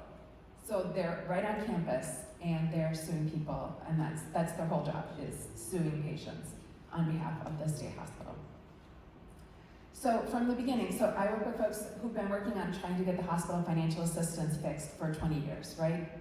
And we've never had any luck. We've written a bunch of reports, there have been a ton of newspaper articles, like New York Times covers it, the Wall Street Journal, all these like big heavy hitters are looking at hospital financial assistance, and we never get anywhere because the hospitals are so powerful. They're just so strong and have so much influence in the Department of Health. So we've been chipping away at this agenda year after year after year, right?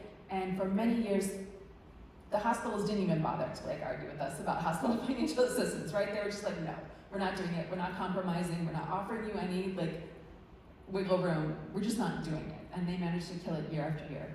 But last year, for the first time, we made some progress. So the governor included in her budget legislation a law that says that every hospital in the state would have to use one uniform hospital financial assistance application that the state would design and put out there. So like no matter where you live in New York, you would just use one simple form, because over the years the hospitals, each of them made their own application and made it more and more complicated and added so many barriers, made it impossible, and a lot of them just hide them. Like the Roswell Park, their application is still not on their website, even though they're required to do it. Other hospitals, when I was doing research in Syracuse, upstate made me foil it, like submit a FOIL request to get a copy of the application so somebody could apply for hospital financial assistance, right? They did a great job. So 2023, this is a big step forward. The governor's gonna make the hospitals use the hospital financial assistance form, and also bans putting medical debt of any kind on people's credit reports in New York State. So if you know anybody who has medical debt, and they go to apply for something and their medical debt appears on their credit report, now the medical, like whoever put that medical debt, like the provider, the hospital, they have to forgive the debt. It's gone, because it's not supposed to appear on the credit reports in the first place. So, so all of these steps, we've been making progress, and so that's why I say like these campaigns where you're talking about a very concrete problem related to the hospitals can help bring down the power. Like for the first time this year, the hospitals had to respond. They had to say, okay, we'll negotiate, we'll give you a little bit of room on this hospital financial assistance. They didn't totally roll over and make it, agree to everything, but they did have to start coming to the table with us. So it's a way to like really make the hospitals more responsive. So this year, the two things that we're still working on that we want to see through is the Onset Prevention Act. It would really reform the hospital financial assistance law, make people at higher incomes eligible, make it more simplified, not let hospitals look at people's assets, and cap the amount of money that they can make you pay in a monthly payment plan. And the other is the Stop SUNY Suing, which would say that state-run hospitals receiving all this funding should never ever sue a patient. So we're making some progress. This year in the governor's budget, she put some of the hospital financial assistance reforms we're looking for. She said that the income level should go up to 400% of poverty. Hospitals should never sue anyone whose income is below 400%, bringing down the amount of money you can have to pay monthly, getting rid of the 90-day time limit, because how many people are still figuring out their bills at 90 days and you're not allowed to, right now the hospital can say after 90 days you're not allowed to apply. So we're seeing people who've been sued years later and never heard about financial assistance. That's not fair. People should be able to apply at any time. The Senate picked up a lot of those same requirements, which is great. The Assembly cut it out entirely. So this is what we're working on this year. So just one more plug. Community Health Advocates is the organization, it's the program at Community Service Society that works all across the state, helps people with hospital bills, get insurance, use insurance. If you don't have insurance, then you need to find a way to get affordable care. So our toll-free numbers here, 888-614-5400, and this is our website. If you or anybody you know is having trouble with your health insurance or getting bills, please give us a call. We'd love to help. Thank you.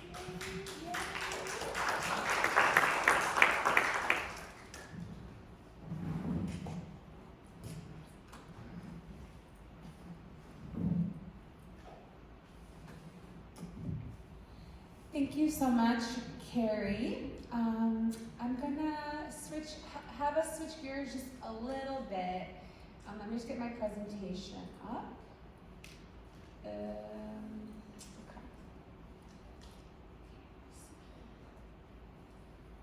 And how long do we have until in this session? We have until 10 till. 10 till, so we, Make it 4 till. all right, so we have like 20 minutes left total for this and some discussion. All right, so good afternoon, everyone. My name is Ursula Rozum, and I'm really psyched to be here in Buffalo. I live in Syracuse, and I've been involved in advocacy for the New York Health Act since about 2014, and in some way or fashion. And one thing that has been really exciting working with the End Medical Debt Coalition or End Medical Debt Campaign is the impacts I've seen right away on our members at Citizen Action. So we're a statewide organization with 7 chapters throughout New York State. We're a member-led racial justice and economic organization. And we work on a variety of issues, healthcare, housing, education funding. Nyasha, who's our education organizer, is in the house right here. Hi, Nyasha. She probably gave you some papers. Thank you. And what's been really exciting on this campaign is we're talking about the way healthcare corporations are getting in the way of patient care, or creating unnecessary barriers, putting profits first. And when we're able to win small reforms, I've really seen how it has energized our members to keep fighting and to get involved. Heck, it motivates me, to get out of bed and like, yes, if we do this work, we can win improvements for people's lives. Just yesterday morning, I got a text from one of our members in Albany, and it said, "Oh my God, this is the first time I'm applying for an apartment, and this is the first time that medical debt isn't on my credit report in 20 years." And so this was just like, I was like, oh my God, I just want to I wish I had put that text just in the slideshow. Same thing we have on the screen here, we have Yvonne, one of our members in Syracuse. She was sued by SUNY Upstate after her grandchild was hit by a car. She had insurance through Molina Healthcare. She's a Medicaid insured patient. But because of some kind of paperwork problem in the hospital, she ended up getting sued and having her tax returns garnished. Actually, a similar thing happened to her adult daughter, right? So when you're thinking about someone who is a low-income person, a low-income parent, that tax return is a really important piece of income throughout the year. And all of a sudden, she's, for 4 years in a row, she was having her tax returns garnished. And actually, just this year was the first time it didn't happen. And Yvonne was actually featured in a story on Syracuse.com about her upstate lawsuit. So we don't know if that's why it wasn't on there, or why they didn't garnish her tax returns this year. So in addition to not having her medical debt on her credit report anymore, she also is no longer having her tax returns garnished. So when we were thinking about this presentation, I felt like these stories, I think, are very kind of illustrate a couple different points here.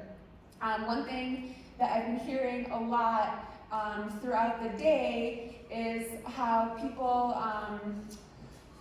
let me see here, where am I trying to go?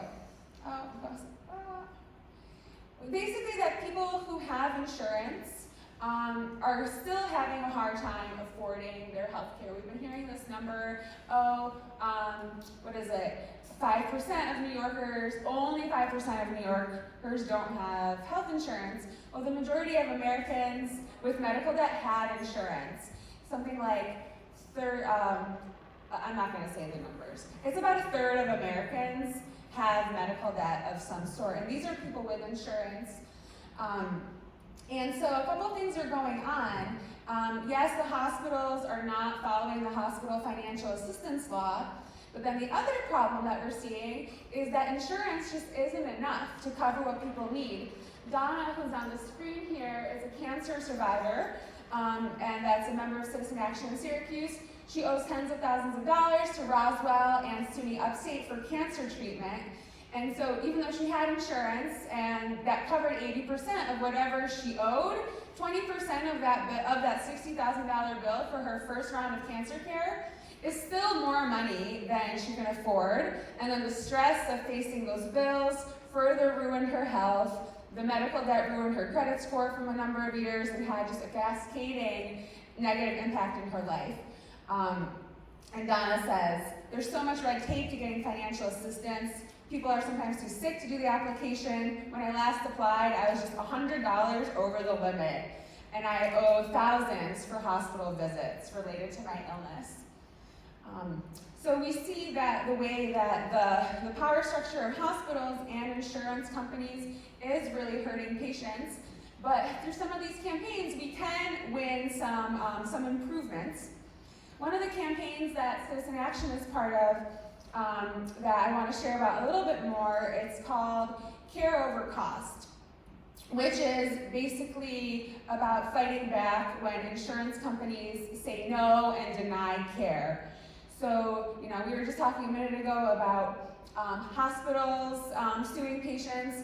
Another big player in the healthcare power structure, right, are private insurance companies. And let's see here, who are very profitable, and they use their profits to fight back against all sorts of reforms. Obviously, private insurance companies are organizing to stop universal health care. And so we really believe that this Care Over Cost campaign of exposing private insurance companies can be really powerful. We can help patients individually, and we can also expose and erode some of the power that these private insurance companies have. This slide is a little old. It looks at profits from a couple years ago. But the way I try to frame it is that every single dollar of profit that these insurance companies make for their CEOs and executives is a dollar that could have gone to patient care. It's money that they made by saying no when someone needed health care. One patient that we worked with, Melinda, she had debilitating chronic pain. She's the mom of two small kids. And she thought she had found someone to help her with her chronic pain, went to a lab recommended by her doctor, and that she thought was in network, but then Excelis Blue Cross Blue Shield wouldn't cover the bill. She got stuck with a $7,200 bill, even though she had private insurance. And one way that private insurance companies try to deny us care and keep their profits is you get sick, but then the provider you need is not in network.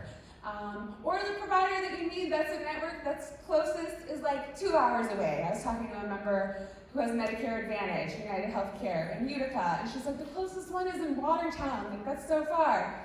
So basically what we did was we worked with Melinda and coached her through filing an appeal with her insurance company. And we also did an online petition to Excelis Blue Cross Blue Shield, and we did a rally at Excelis Blue Cross Blue Shield. Yes, you'll see her in the lobby there. We were delivering a letter. That's my dad in the sunglasses right there, supporting the action. And then eventually Blue Cross did contact her to say, okay, you no longer owe the bill. She felt like it didn't really fall. Yeah, let's hear from Melinda and what we get when we fight back, right? Because when we fight together, we win. And so Melinda said that she didn't really feel like the reason they told her she didn't owe money made any sense within the explanation of benefits. And she was really certain that it just had to do with the fact that she decided to appeal and we were public with it.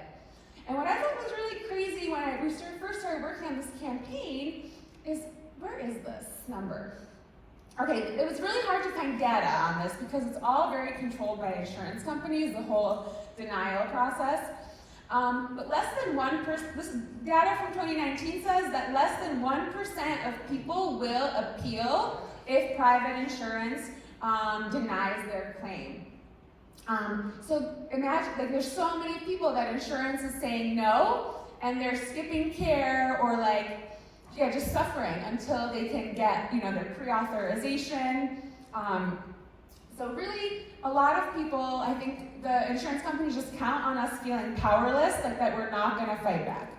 And so that's what the Care Over Cost campaign is about.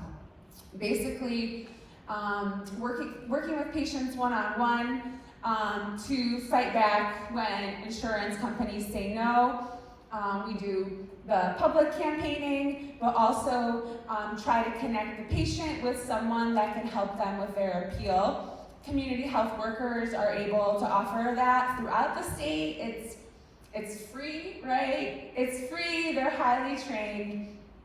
And through these campaigns, we're able to help people feel their own power and expose the way these healthcare corporations are hurting us. So I would love for you, we would love for you to connect with the campaigns and keep talking about how we can bridge the conversation between the long-term fight for universal health care and how we can work to help people win things immediately that are gonna bring some relief. Because these are, when I first started working on hospital financial assistance, I was like, this is really so, it felt like, we want universal health care, let's change it all right now. But then when we started working on the medical debt agenda and actually, saw how the reforms will benefit our members, it's very inspiring when you're able to see some wins over the course of the months. I'm just gonna pull up a couple more slides that show some of the actions we've done locally. We rallied outside of Blue Cross Blue Shield in Rochester a couple months ago, had 4 media outlets cover the story, so even though we were 20 people, we were able to reach tens of thousands of people in upstate New York. It's part of a national campaign, and so what our main target for the Care Over Cost campaign right now is United Healthcare. United Healthcare made $32 billion last year. They're the largest private insurance company and private network. They're increasingly making money off of Medicare Advantage plans.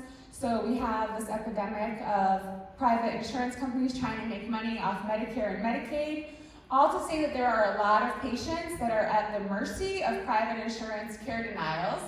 And so I'm hoping that now that you know about the Care Over Cost campaign, if you know of someone that is facing an insurance care denial, you'll send them our way because we'd love to get together and fight back together and win. So I think we'll have some time for some questions. I see a hand. I'll just say a couple of the ways to be involved, and then we can take questions, I think. We would love, for the End Medical Debt campaign, we'd love to have you join us for, and I'm just gonna pass around a sign-up sheet. We really wanna meet with Western New York representatives who have not been very as vocal as they could be on the medical debt issue in Western New York. We have a petition to call Roswell to stop suing patients. We hope you'll call lawmakers in support of financial assistance reform. And we have a Medical Debt Monday social media campaign. So we'd love for you to be involved and help us grow these campaigns in Western New York and think of ways that we can use this work to build towards the transformation in the healthcare system. Yeah. So does anyone have any comments or questions? You want to stand up and say your name and yeah. And then I saw John put his hand up next.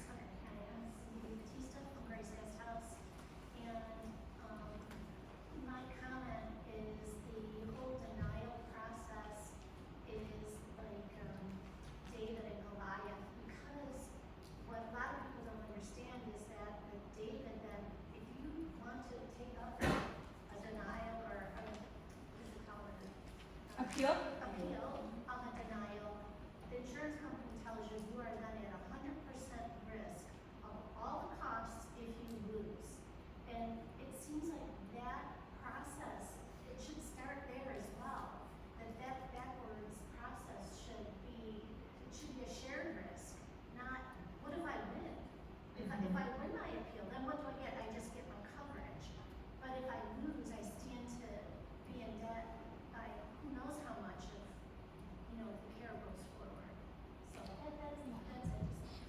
Thank you so much for your comment. It reminded me of, I think it's a good thing to keep in mind as we keep growing this campaign about how can we even, fix that problem, right? To really try to cut down some of the power these corporations have. John? My name is John. Again, I'm representing CMC. What I was going to ask is, how has AI tools used by insurance companies affected the denials that you see? I don't know. That's not something that we've had a lot of experience. I haven't seen that happening. Do you know? Well, I was going to say, in our work with our committee, we found that United Healthcare especially, they have some AI tools that they use to screen your insurance claim. And some of their tools can deny up to 50 claims in 10 seconds. So those denials come for things as minuscule as a misspelled name or a wrong date of birth. Those cases, the AI tool can just exclude that claim altogether. Yeah, thank you so much for bringing that up. I mean, I think that you bring up an important point that every year these insurance companies keep finding ways to make more and more money, right? They do it by their restricted networks, more and more deductibles and out-of-pocket costs, and now AI. There's also a story, there was a big expose a few years ago about AI screening patients, I believe based on race as well, that certain types of care would be approved or not based on race. So thank you for bringing up that point. Peter? Okay, underneath all of this medical debt is really a question that says, what is the real cost of health care? Because if you've looked at your medical bills, and then and the insurance paid so much, but then there's this contractual adjustment that could be 40, 60, 80% of what the hospital bills. It's like, we got to get to that. We got to figure that out. That's maybe another presentation. That's definitely something that we're working on, having more transparency. Like when you go to the doctor or to the hospital, you should know exactly what you're going to have to pay and what you're being asked to pay for afterwards. So the first sort of campaign that we wanted to work on was called One Visit, One Bill, where you go to the hospital, before you go, they can tell you, here's everything that's going to cost, and then afterwards you just get one bill. You don't get a bill from the radiologist, a bill from the pharmacy, a bill from the hospital, a bill from the doctors, and that's something that the hospitals do not like. It's going nowhere, but that would make a big difference for folks. Yeah. I just had a quick question about that. So, can you not request itemized bills when you go to hospitals? Yes, you can. So that's something that's advice for an appeal. So sometimes folks will have a claim denied, or they'll get a bill that they weren't expecting, and they want to say to the hospital, I don't think I owe this bill. And so one of the first things that you can do is ask for an itemized bill, so you can see exactly what they're asking you to pay for. And sometimes in that process, you can find things that you shouldn't be paying for, you shouldn't have been billed for. Yeah. Beverly? Yes, it's thought though, if every patient asks for itemized bill in reference to lower the cost of Medicaid and Medicare, the hospitals may be overcharging us. And the bill that we're getting that we owe, we may not owe at all because they've overcharged us. So can we ask for itemized bill? Yes, you can. And that's one thing also when we look at these lawsuits, a lot of people say, I never got the bill, or I was told that my insurance already paid that. A lot of these things, bills that people are being asked to pay or being sued for are not really their responsibility. I just wanted to reiterate what Ursula was saying. So this year, for the first time ever, the governor's budget bill includes all of these reforms to the hospital financial assistance law to make it easier for people to apply and harder for the hospitals to not be accountable. It was in the governor's budget, which is a great start, because when the governor puts it in, a lot of times it makes it through. And then the Senate put everything that the governor asked for and more. It's even better. But the Assembly put nothing in their budget.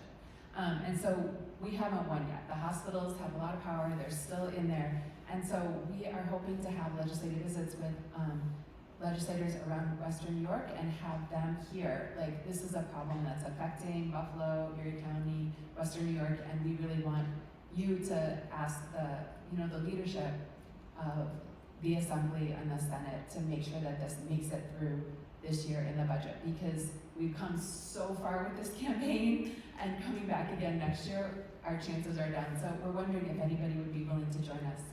Are you volunteering? I see a hand raised. No? Okay. Oh, I think we're at time, right, Greg? Yes. Well, we'd love to talk more one-on-one. Come find me. Oh, I'm actually going to announce the after-conference social. It's going to be at Deep South Taco at 219 Ellicott Street. We'll announce it again. It's just a block away, 219 Ellicott Street, and we can talk there. Walk out the doors, hang a right, look left. No? No. It's okay. 219 Ellicott Street. Raise your hand if you have a phone with a map. Okay, 219 Ellicott. We'll announce it again. Okay, good. Yeah. Okay, before you leave, Yeah. I need to get this number right on the side. So, I want to thank both Ursula and Carrie for doing a fabulous job on this and that. I want to thank them for two things. One is, I think they did a great job today, but they have been working this so hard, including advocating to people who advocate, that you have spread the word in a way that I think is finally getting traction. And I agree with you that we need to have our eye on the big prize, and you take little steps toward it as you can. So this is both a sprint and a marathon. Congratulations. Yes, please. And we're going to start the next panel in 2 or 3 minutes. I'd like to have Tiffany and Aaron and Alberta come up, please.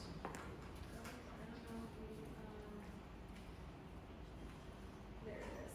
Okay. Put it in, and now right here is Long-term care. No, yeah, long-term care. social engineering presentation. No. I think it's long-term care, March 16th. Long-term care review is a list. We get the most. Long-term care is March 16th. This is you, right? Well, you're going to check it. You trust this clip presentation? Can't read the presentation. Try the second one. Can't read the second one. Okay, you're welcome. That's not your Thank you. fault. Okay, I have to go to my other presentation So, now. let's see. Now, so how different is this? Is this the old one? This is the correct. Okay, good. Okay. Please, do so. Because my eyesight is not no longer effective. That's okay. And our tech is not fabulous.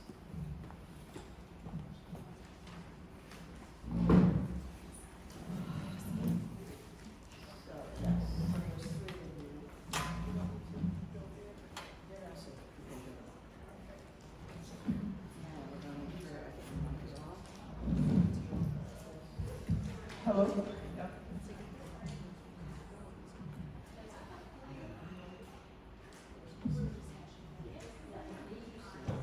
So, we'll go for information. And then, we'll ask questions.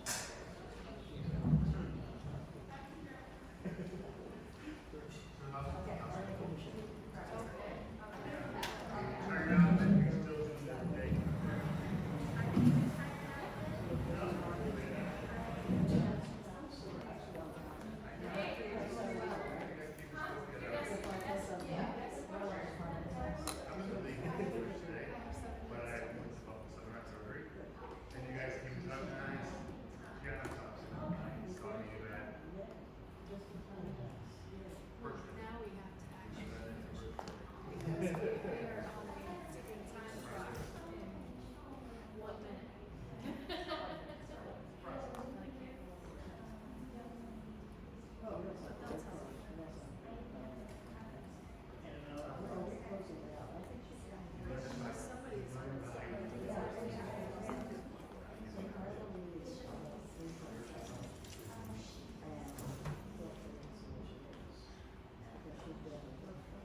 showtime, and, do you want to let us stand or do you want to hold it? Stand as well. Okay, so we're gonna declare it's showtime, and, what I want to introduce is, your last names, Tiffany Earhart and Aaron Snyder, and Alberta Roman, who is one of the people who's helping this conference together. Tiffany Earhart and Aaron are both from Statewide Senior Action, and they're going to lead us on the senior landscape. Thank you.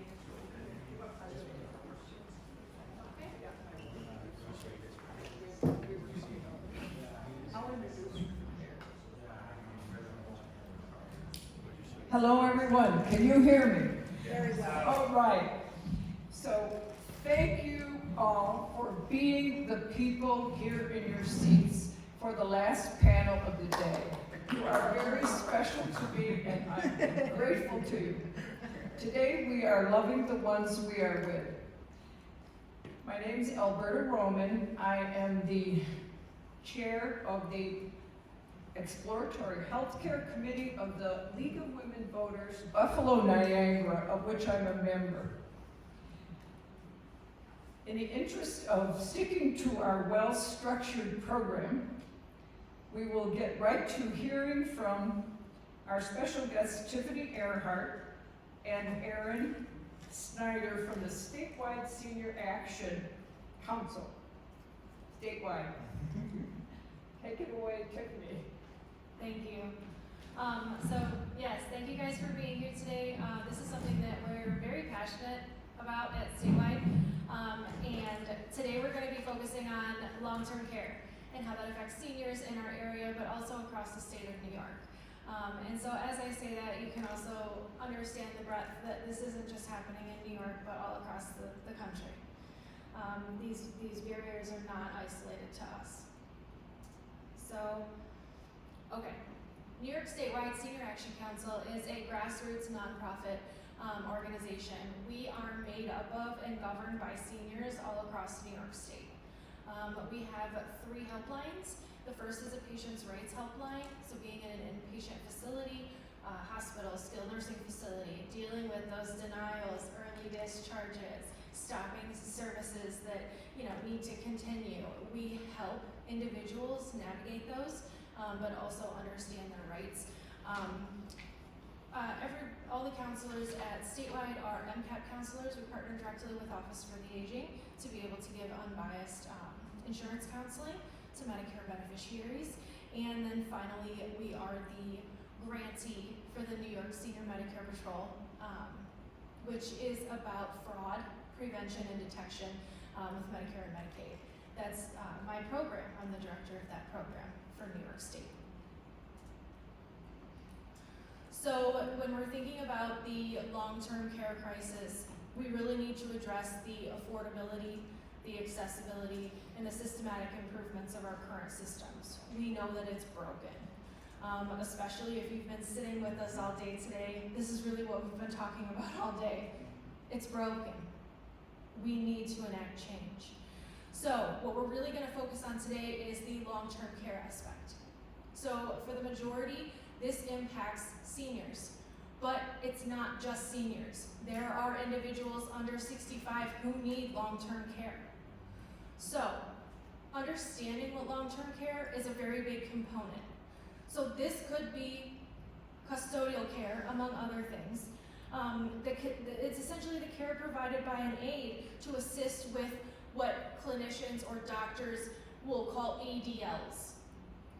So ADLs are activities of daily living. These are the first 5 things that you do when you wake up in the morning. You're sitting up on your own. You're gonna ambulate, you're gonna walk to the bathroom, toileting, transport from a chair or a bed, brushing your teeth, feeding yourself. These are activities of daily living. Somebody who needs assistance with these needs an aid. This is what we're talking about for long-term care. And accessibility to this is not easy. Pending a person's needs, it could be intermittent or long-term. It can be given in a facility, like a skilled nursing facility, a hospital, depending on the situation, or in the community, like an adult day center or in the person's home. So we have a lot of acronyms. We love our acronyms. LTSS is long-term services and supports. So we're thinking about critical to disabled older adults needing assistance with their ADLs, those activities of daily living, or IADLs, instrumental activities of daily living. So that could be other things like cooking, cleaning, preparation of meals, laundry, calling and, transportation to doctor's appointments, scheduling, things like that. LTC, long-term care. HCBS, home and community-based services. So whether this individual receives the care that they need in a community setting, like a skilled nursing facility or adult daycare, there are a lot of medical model adult daycares around that offer various things, but the accessibility to that, there are barriers, things like transportation and affordability. A lot of times when we think about long-term care, somebody has to be a Medicaid recipient in order to access that. In 2020, there's an estimated $5.8 million used in long-term services and supports in the home and community settings, and $1.9 million used in long-term services and supports in institutional settings. Long-term services and supports, LTSS, they can be extremely expensive. And something that I'm going to say multiple times is long-term care is not covered by Medicare. Okay? People don't often understand that Medicare doesn't cover this. We'll talk about Medicare coverage, the little components of it that it does, but as a general rule, long-term care is not covered by Medicare. Individuals over 65 needing help with more than 2 activities of daily living is approximately 57%. That's over half of our seniors. Needing long-term services and supports, 56%. Utilizing a nursing home after 65, 39%.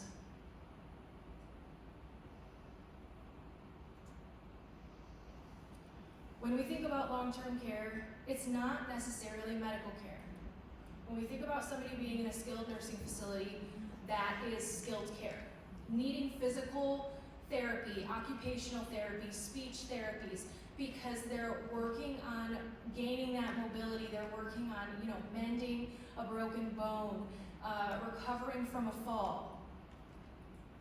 Long-term care is assisting with things that we do every day. It's not a sort of rehab. It's doing our daily life. I have it up there. I'm not a screen reader, so I'm not saying the things that are up there, but I hope y'all are flowing with my drag here. I'm candid. I'm just gonna keep going. So what do New Yorkers want? And I know you guys know this because you've been with us since 10 a.m., okay? 50 or older, we prefer to receive long-term care at home. We don't want to be in a facility. We spent all of our lives working hard. We want to be in the home that we bought. We want to be in the home that we lived in. We want to be in the home that we built. That's where our families are. We want to be in a facility. It's cheaper to be at home. We want to be home. And right now, that is very hard to access. Women need care longer than men, 3.7 years versus 2.2 years. There's a link for a source, but it's embedded. If anybody wants that, they can ask me afterwards and I can obtain it. 1/3 of today's 65-year-olds may never need long-term care support, but 20% will need it for longer than 5 years. Someone turning 65 today has almost a 70% chance of needing some form of long-term care service. So, various ways where we can obtain the care that's needed. Medicare.gov is a really great resource. It could be provided by somebody that you know, if they have Medicaid. A family, friend, caregiver, neighbor, somebody that you know, through a home care agency. That's where they would be paid through. Adult day service programs is another way to obtain that. In a nursing facility or assisted living facility. Different ways that somebody can obtain that care. The cost of services for long-term care is extremely expensive. For a private room in a nursing home in 2021, the median annual cost was approximately $108,000 a year. $54,000 for an assisted living facility, and $61,000 for a in-home health aid. This was median cost across the United States.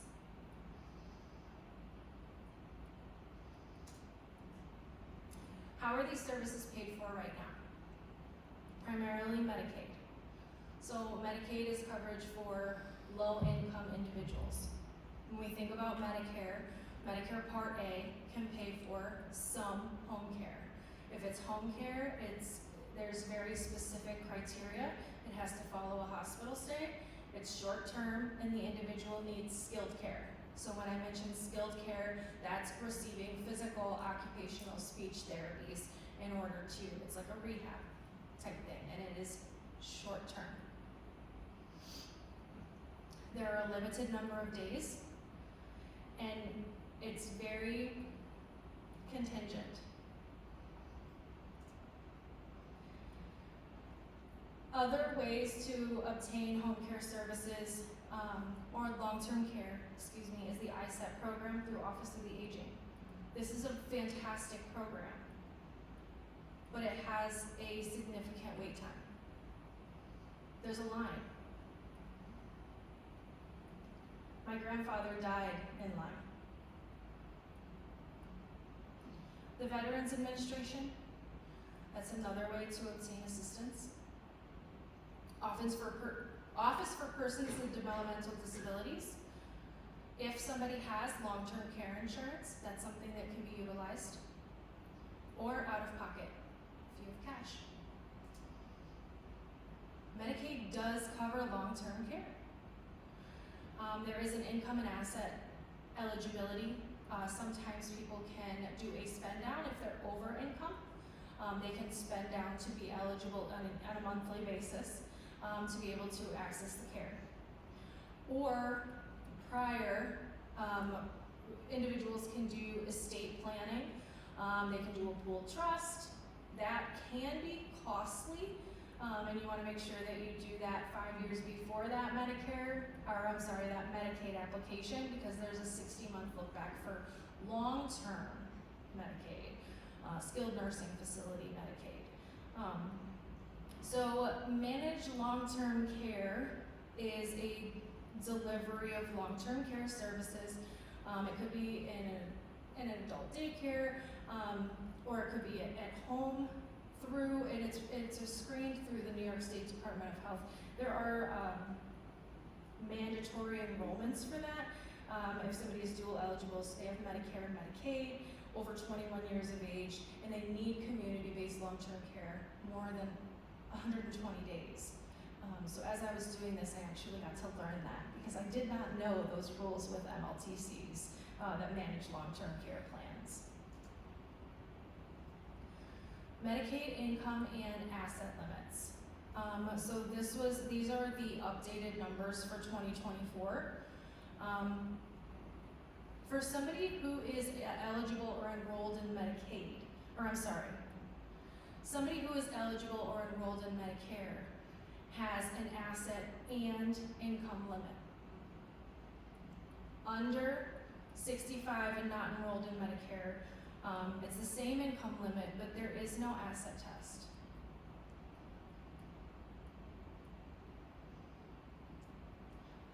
So assets are money in the bank, stocks, bonds, if you own multiple properties, homes, it limits the ability for seniors or older individuals to be able to access Medicaid. There are a variety of barriers to accessing long-term care. There's under or uninsured. I've heard 5% all day. 5% of New Yorkers are uninsured. It depends on who you're talking to. Some will say, it's only 5%. And others will tell you, it's 5%. We're leaving them behind. It's a barrier. We have people walking around every single day who do not have access to care. They prolong accessing healthcare because of the cost. This is a very real thing that happens every day. Coverage is confusing. There's networks, covered services, prior authorizations, coordination of benefits. It is very hard to maneuver through. As a person who has spent their entire career navigating the healthcare system, I've been able to be a pro at it because that's what I've done for the last 10 years. And it's not easy. The home care shortage must be addressed. And with the New York Health Act, this can happen. People who need care are waiting at home in dangerous situations by themselves, at risk. This is happening every day.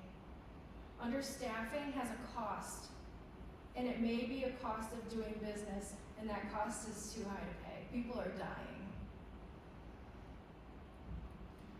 Older patients very often experience long-term consequences from preventable infections, falls, bed sores, and other things, just like it. People come out of facilities in worse care, in worse state than what they went in. They were supposed to go there to heal.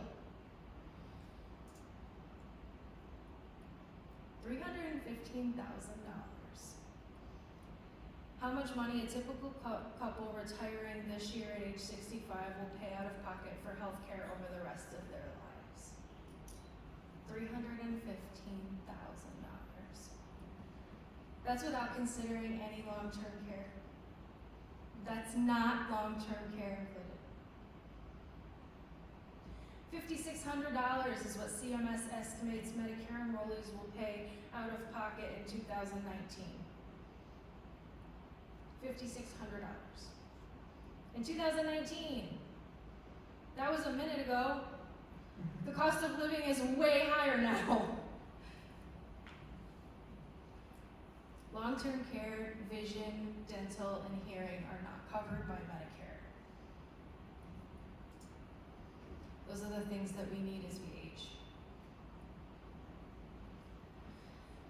New York needs to prioritize programs and services to allow people to maintain in their homes, or at least a continuum of care. Expand funding for the ISEP program, eliminate the barriers to home care services, and budget for the fair pay for the home care to adopt the New York Health Act.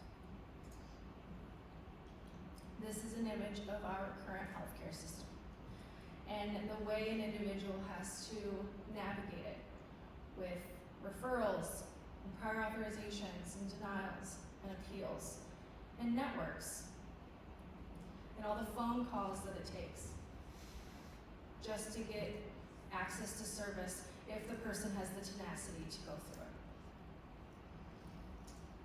And we know that we can do better. With no out-of-pocket costs, no co-pays, deductibles, no Medicare premiums, no closed networks, absolutely coverage when you travel out of state, and long-term care included. It just makes sense.